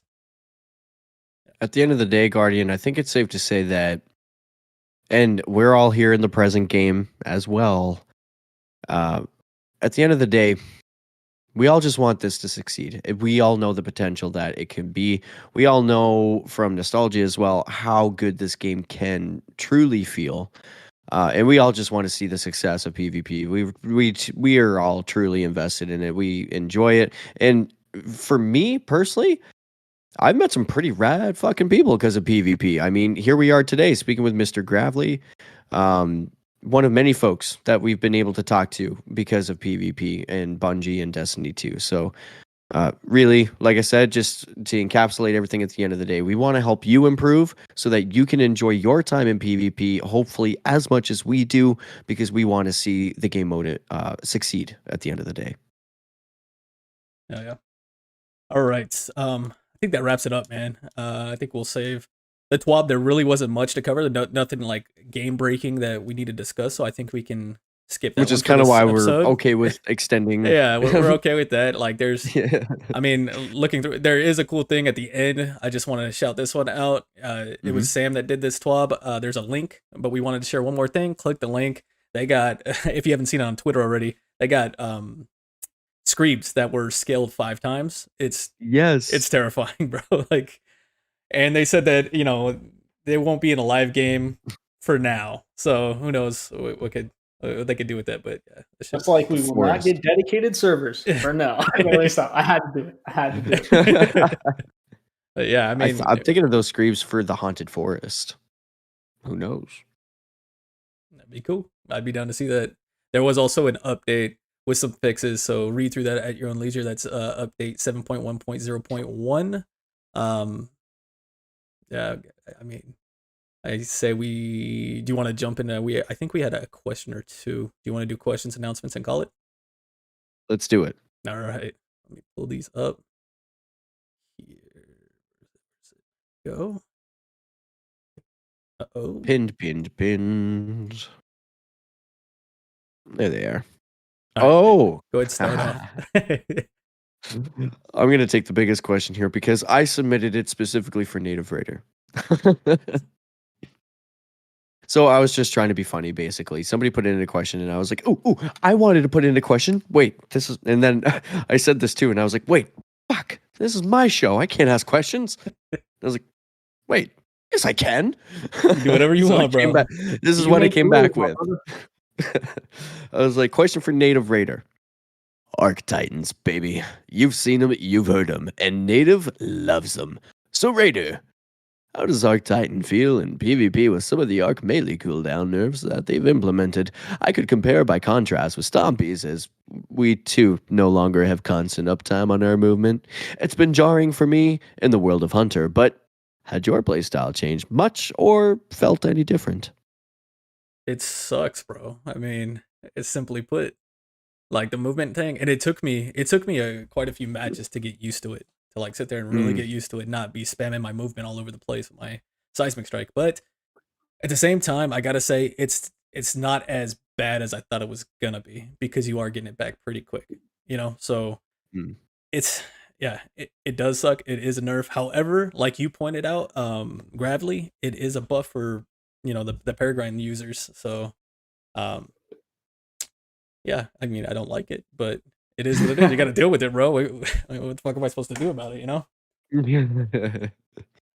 Exactly. I kind of wish they left what's it called? I kind of wish they left infinite shoulder charge, but what's it called? Reduce the distance to what it used to be. Like, I would have rather had that, in my opinion, because then it would have felt a lot better. like a shorter range, lunge range, or Yeah, like because remember they buffed it, like when they made it not one tap, they nerfed the damage to like what is it, like 150, whatever it is, Mhm. and they extended the range to compensate because they wanted it to be more of a movement tool. And it turns out they obviously overtuned it when before, like obviously it would have been fine, but like you don't want shoulder charge not one tapping like without greaves. You want it to cost something, right? yeah.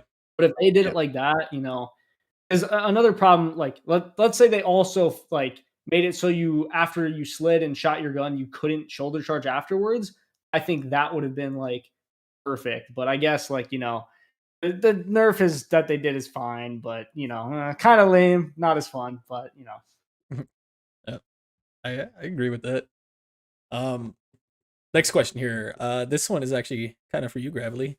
This is from Venomberry, and if you haven't noticed, being in the Discord for the short time for this, you have people using the BlueBerry Lounge name, and they're changing their Discord names. I.e., Sweaty is Spookberry, and we got Fluffy Fingers from the Potato Thumbs podcast. He is Blueberry #420. We got RNG Gatorberry. We got a bunch of different berries, and Venomberry is question for Gravely. Can we? I'm gonna kind of reword this because I think he missed a few words there. Can we rename you to Young Gravyberry? no. I get that way too much, but no.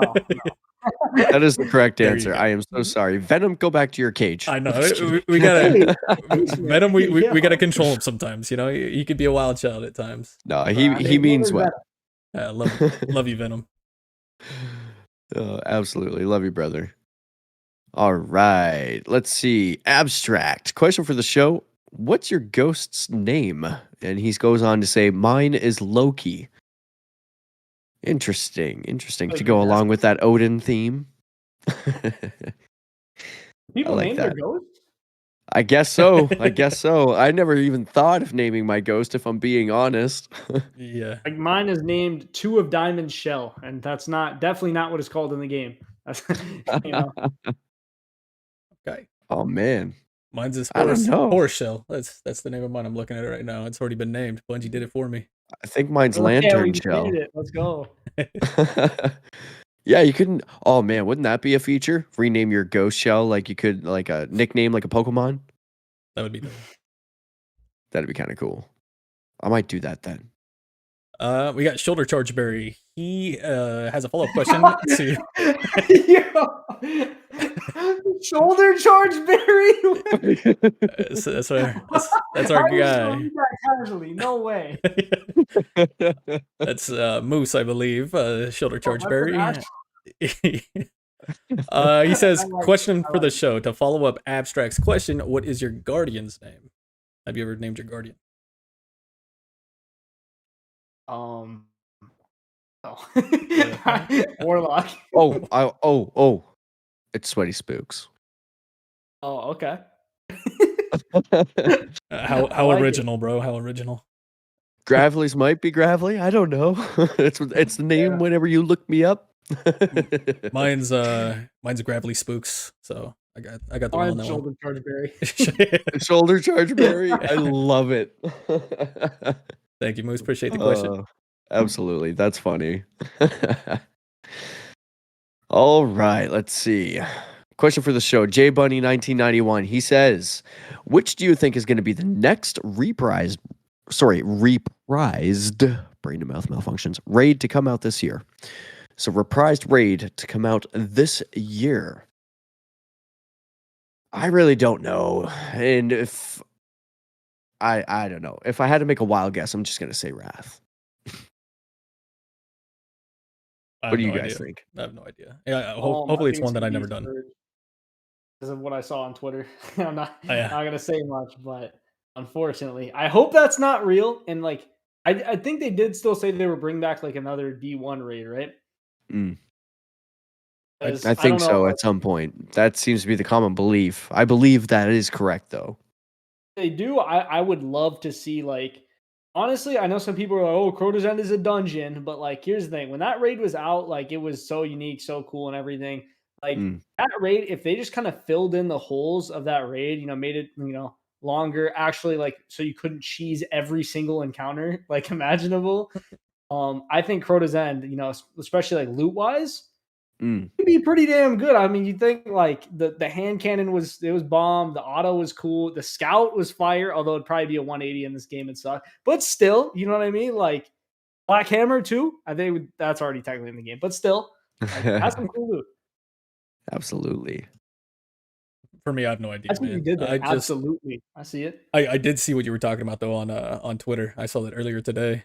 I didn't look too deep into it or nothing like that. Talking about Scourge. I hope it's one of those though, because like I didn't get into raiding till late. Like I did my first raid ever was just Leviathan, and then I didn't touch raids up until this past year. You know, so I've only done a handful, and it'd be cool to sit there and experience some of the ones that are from the past that people talk about. I hear Wrath is an awesome one, so I'd like to try that. Oh Yeah. yeah, Wrath is definitely dope. Although they'd have to make a new exotic though, which is kind of weird. You know what I mean? I don't know how they're gonna do that because obviously we have Outbreak Prime in this game. You know what I mean? So or Yeah. Outbreak Perfected, whatever it's called. Yeah, exactly. Shout out Exactly. Outbreak though. Outbreak's cool. Let's see. Question for the show from Shoulder Chargeberry again.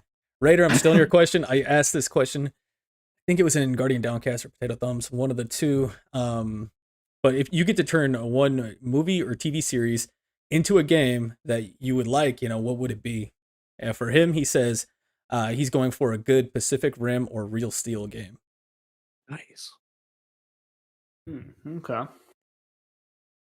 Wait, what? So a movie into a video game? Yeah, a movie or TV show, like any kind of show or Ooh. movie, like have a developer, a badass team of developers make a game out of it, a video game. Damn, that is a good ass question. Well, thank you. Hell? It was mine. I thought it was Shoulder Charge Berry. He took it from me, from another show. Oh. God damn, what the? Like, that's got me thinking. Hell yeah. Honestly, like probably like Star Wars: The Clone Wars. I'm not even gonna lie, I love that show. I'm a huge Star Wars nerd. Okay, so like a Clone Wars video game. Oh, for sure. And not like I know there's technically like a Lego game, but I mean like actual like bomb ass game. You know what I mean? Yeah. Especially like maybe centered around like season 7 or something. Obviously, making a whole game would be like over every season would be crazy. What about you, Sweaty? You know, this is probably going to sound a little silly at first, but the more I think about it, the more I like it. Okay. Open world looter shooter, obviously. The Mummy. I would like to see the main character is Brendan Fraser and running through the world of the Mummy, collecting different tier of loot and different levels of bosses and things like that. Like, I just think that'd be so fun and silly, but like fun. Okay. I don't know. Something about that idea I think just would be a lot of fun. Having all these armies just rise up randomly out of the sand and just like, oh shit, here we go.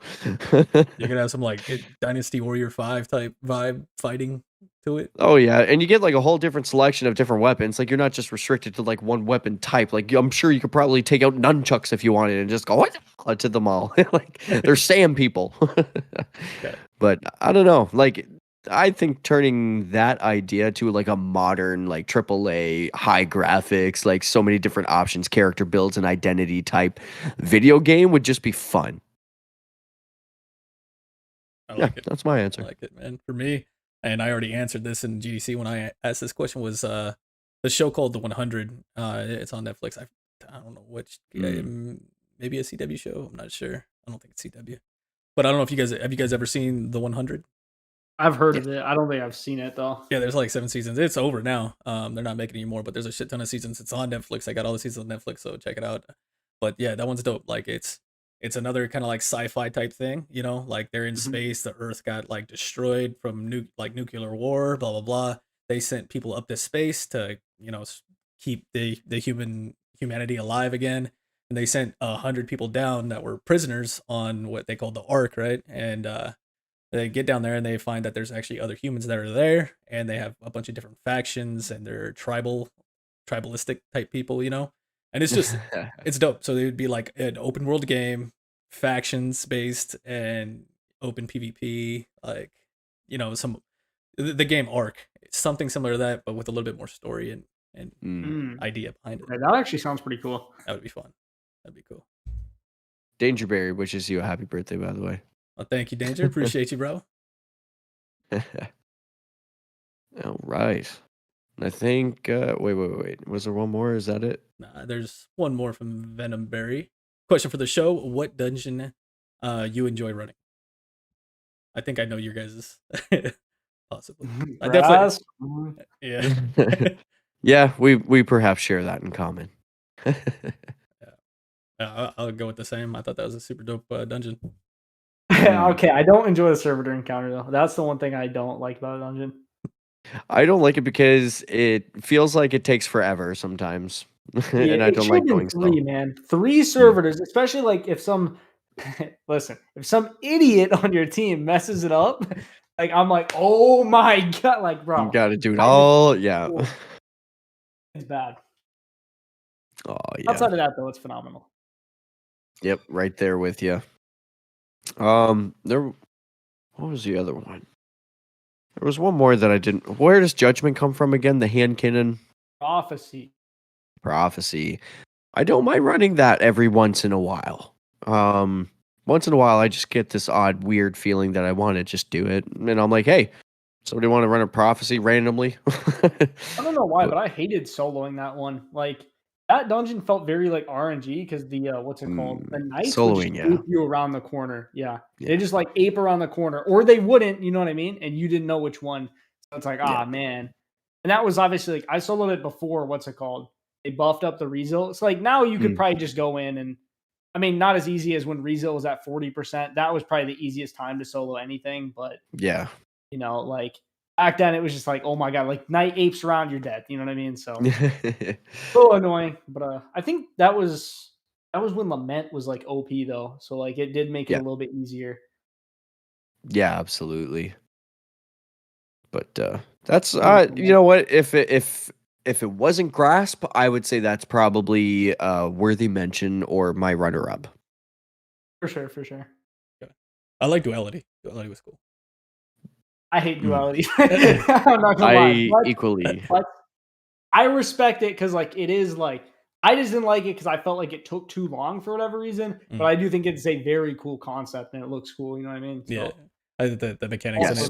in it gives that like mini raid vibe, I guess, like almost raid. that is very true. Like Actually. in between dungeon and raid, like it's not quite either. Yeah. I have intentionally run the whole thing from beginning to end twice. I farmed the boss at one point for weapons, but that doesn't count, which is why my clears will be up. But the very first time was when it very first came out. I was so frustrated with dealing with the errors. At one point, halfway through the dungeon, I got spawned somewhere else. And by somewhere else, I mean like a whole other plane in a different building where I didn't even get the choice to rejoin my teammates. It didn't pull me in. I got to watch my team do the dungeon. That was my very first experience. And whenever I did spawn, it was finally boss phase. And then another error happened of some sort where like I was just trapped somewheres and I couldn't help my teammates do DPS. And from that moment, I swore I would never touch the dungeon ever again, which I would break. I would do it once more. The problem with number 2 was this was like last season at the tail end of it with Kato and one other person. I forget who was there. Apologies. And I had all the same fucking problems. So I was like, the bugginess is what's making me angry in this. So I'm just, until I can farm for what I want, no. Yeah. No love for Shattered or Pit though. Damn. Pit of Heresy, there's a love and a hate. There's a nostalgic love for it because I do like the scenery of it. And probably today I wouldn't mind going through it now that I know how to do it, but learning it was rough at first. Is true, actually. I'm right there with you. Pit of that is not a dungeon like you might have to look at a tutorial. First encounter is kind of confusing. Like what the hell's going on? I'm trying to get my xenophage or whatever it may be. And that feeling left me a little bitter about it, which I still carry with me to this date. But I do recognize that once you do learn it, it's not that bad. Also, do you Um, factor in the loot or just like the dungeon itself? Because the loot of pit, like outside of the armor, like I feel like is really bad compared to something like grasp. yeah, that's true. That's very true. Yeah, yeah, that's kind of my intention in any kind of PvE content that I'm in. I'm like, okay, what's the loot? Yeah. What can I get? What can I get paid with? Like if a dungeon was made like very, very well, it was fun to play, but it had terrible loot, would that still rank highly because it's like fun and whatnot, or would it be like, okay, well, it ranks lowly because I'm not going to play it because the loot stinks? You know what I mean? Yeah. I think it depends on how much time you have invested. If it's like a short, not great loop, but still fun, why not? It's quick. Let's pull someone new. But if it's like an extended length of time, you're investing silly amounts of time into this thing that you're not even going to get that great a loot for, that's kind of incentive to not play it. For sure, In for my sure. opinion. Even like even if it is fun, good scenery, whatever it is, like I'm not gonna play a dungeon if the loot isn't good. Like Shattered Throne, for example, like I like Shattered Throne. I think that dungeon is very cool. But Yeah. you don't get rewarded outside of like I mean, I was farming spare for deep engrams and like keys and stuff, and I was getting the keys, going doing that, and then going back to the boss. But it was like that's really all I was doing. Like I like the dungeon and whatnot, but like I said, I'm not gonna farm for like I think what they did to that dungeon was what's it called? They gave like all the weapons that already dropped in the Dreaming City, so you can get them outside the dungeon. They gave Yeah. them like Vorpal weapons specifically to the dungeon, which is like okay, like you know what I mean. And then they nerfed Vorpal weapon on like heavies, so like the rocket was like the only thing that was worth getting, and now it's not. So it's like okay, there's nothing to get from this dungeon. Yeah. Yeah, exactly. That, however, concludes our community questions. Thank you to the Guardians that submitted questions for us. We do appreciate it. Now that we are empty, that is a challenge to our listeners. Lean into it there, listener. Submit your questions and let them flow. Let them flow. Yeah, let's cover announcements real quick and we're gonna get out of here because it is running pretty long, and I know you got to keep it under 3 hours, I believe, correct? Yes, sir. And I have 2 minutes, but Holy there's shit. also that break that I got to edit out, so that's Okay. fine. Okay, cool. So announcements real quick. Open scrims tomorrow, 5 p.m. Pacific Standard Time, 8 East Coast, and 9 Atlantic Standard Time. Is that what it's called? I'm pretty sure you're the only person that lives in that time zone, but yeah, I mostly just say Eastern Standard just because that's what most people relate to. So that's fine if you want to just use that. we'll just go with Pacific Standard Time, bro. That's what Bungie uses, right? They're on the West Coast. That confuses the shit out of me. I got to do some conversions, and I'm like, this involves math. Carry the 2, divide by this. I just like my central time. That's what I like. It is quite central. That's hard to argue. Another thing, Discord activities are free until June 15th. I did put this in the announcements. You can see all the different activities, but yeah, let us know if y'all want to do something. Like, it looks like we might be having a poker night coming up. We got a few people interested, so we'll schedule that and we'll throw that in the announcements. But yeah, they got like a shit ton of different activities that are free until the 15th. Looking at doing our next trivia night in July. More info will be available in the coming weeks, but this one will be open to the community. As you guys know, last time we did it, mid-season last season was with the Owl Sector Alliance podcast leadership. So yeah, that'll be something fun to look forward to. Again, more info to follow on that. This week on YouTube, Night Demon, of course, blessed us with his Shade of One videos, the Eververse shaders. He's also got another one this week in Destiny, as well as a quick 3-minute guide to the week and a Season of the Deep PvE video that he put out. So go check that out. For myself, I had a PvE Arc Titan build. I'm calling the Electrocutioner. It's very, very nice, especially for blowing through these salvages and deep dives. It's definitely check that out. Sweaty, did you have anything that you put out there? I know you had a couple streams. No, I didn't release anything new this week, but you know, if anybody out there hasn't checked out my Spare Rations but video, please do so. Go check it out. It's just short of 800 views, which I know it probably sounds a little silly to folks out there, but that's exciting for me. So that's really good though. Thank you. I appreciate that. I feel like that particular video really kind of encapsulated my growth. I just feel like that's kind of my best video so far. I am following it up, and it does relate to the entire show topic discussion that we had today. I've been writing.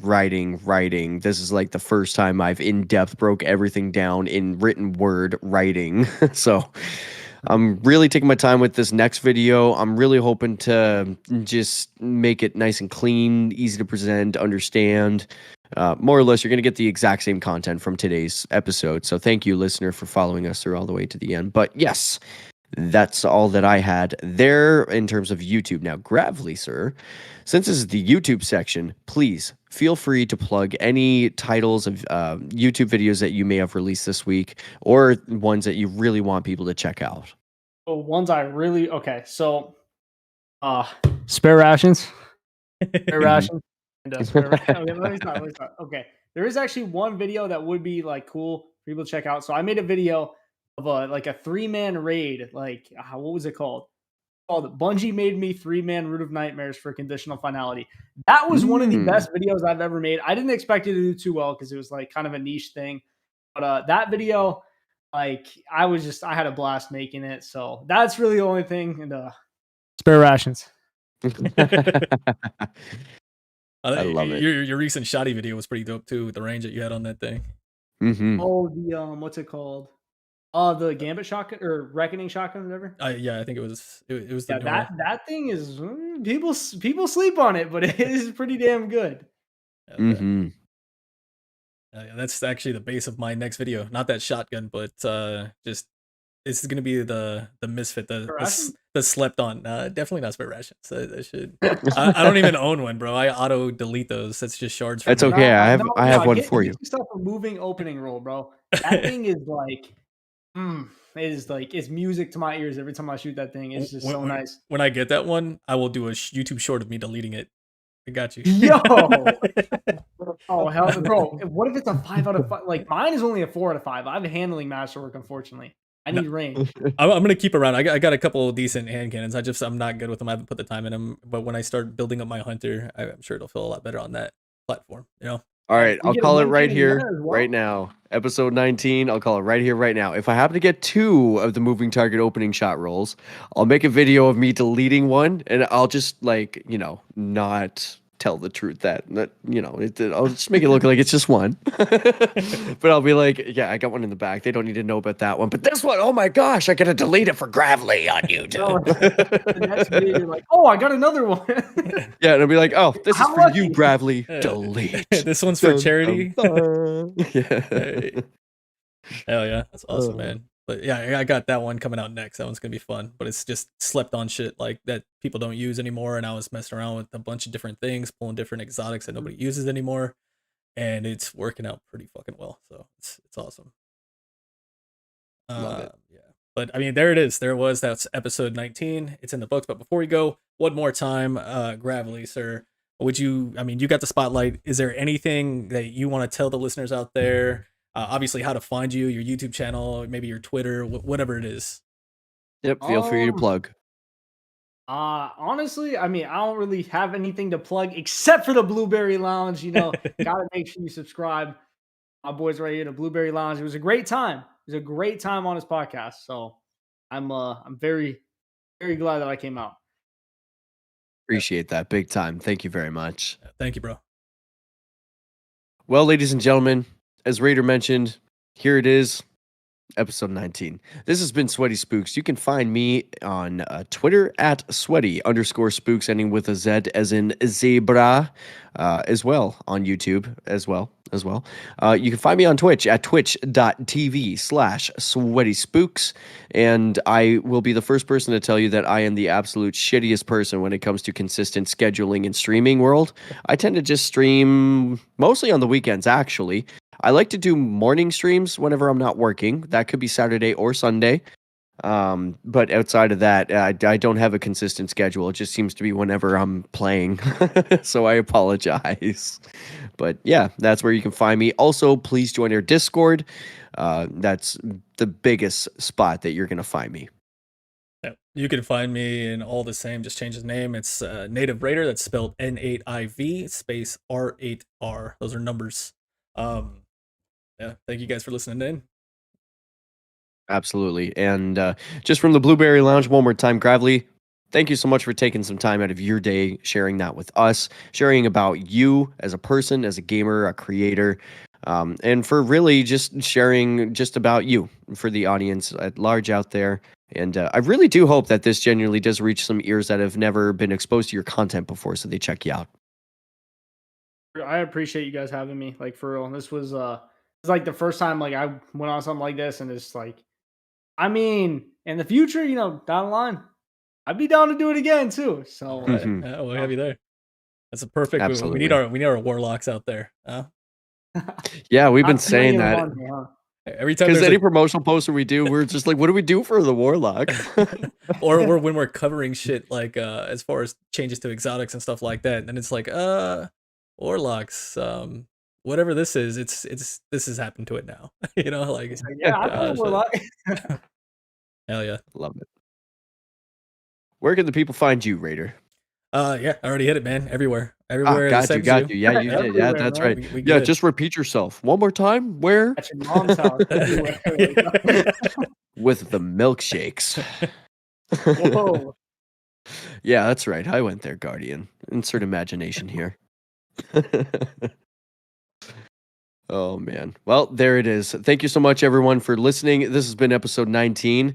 And you know what? Here's our closing statement that we always say from the BlueBerry Lounge.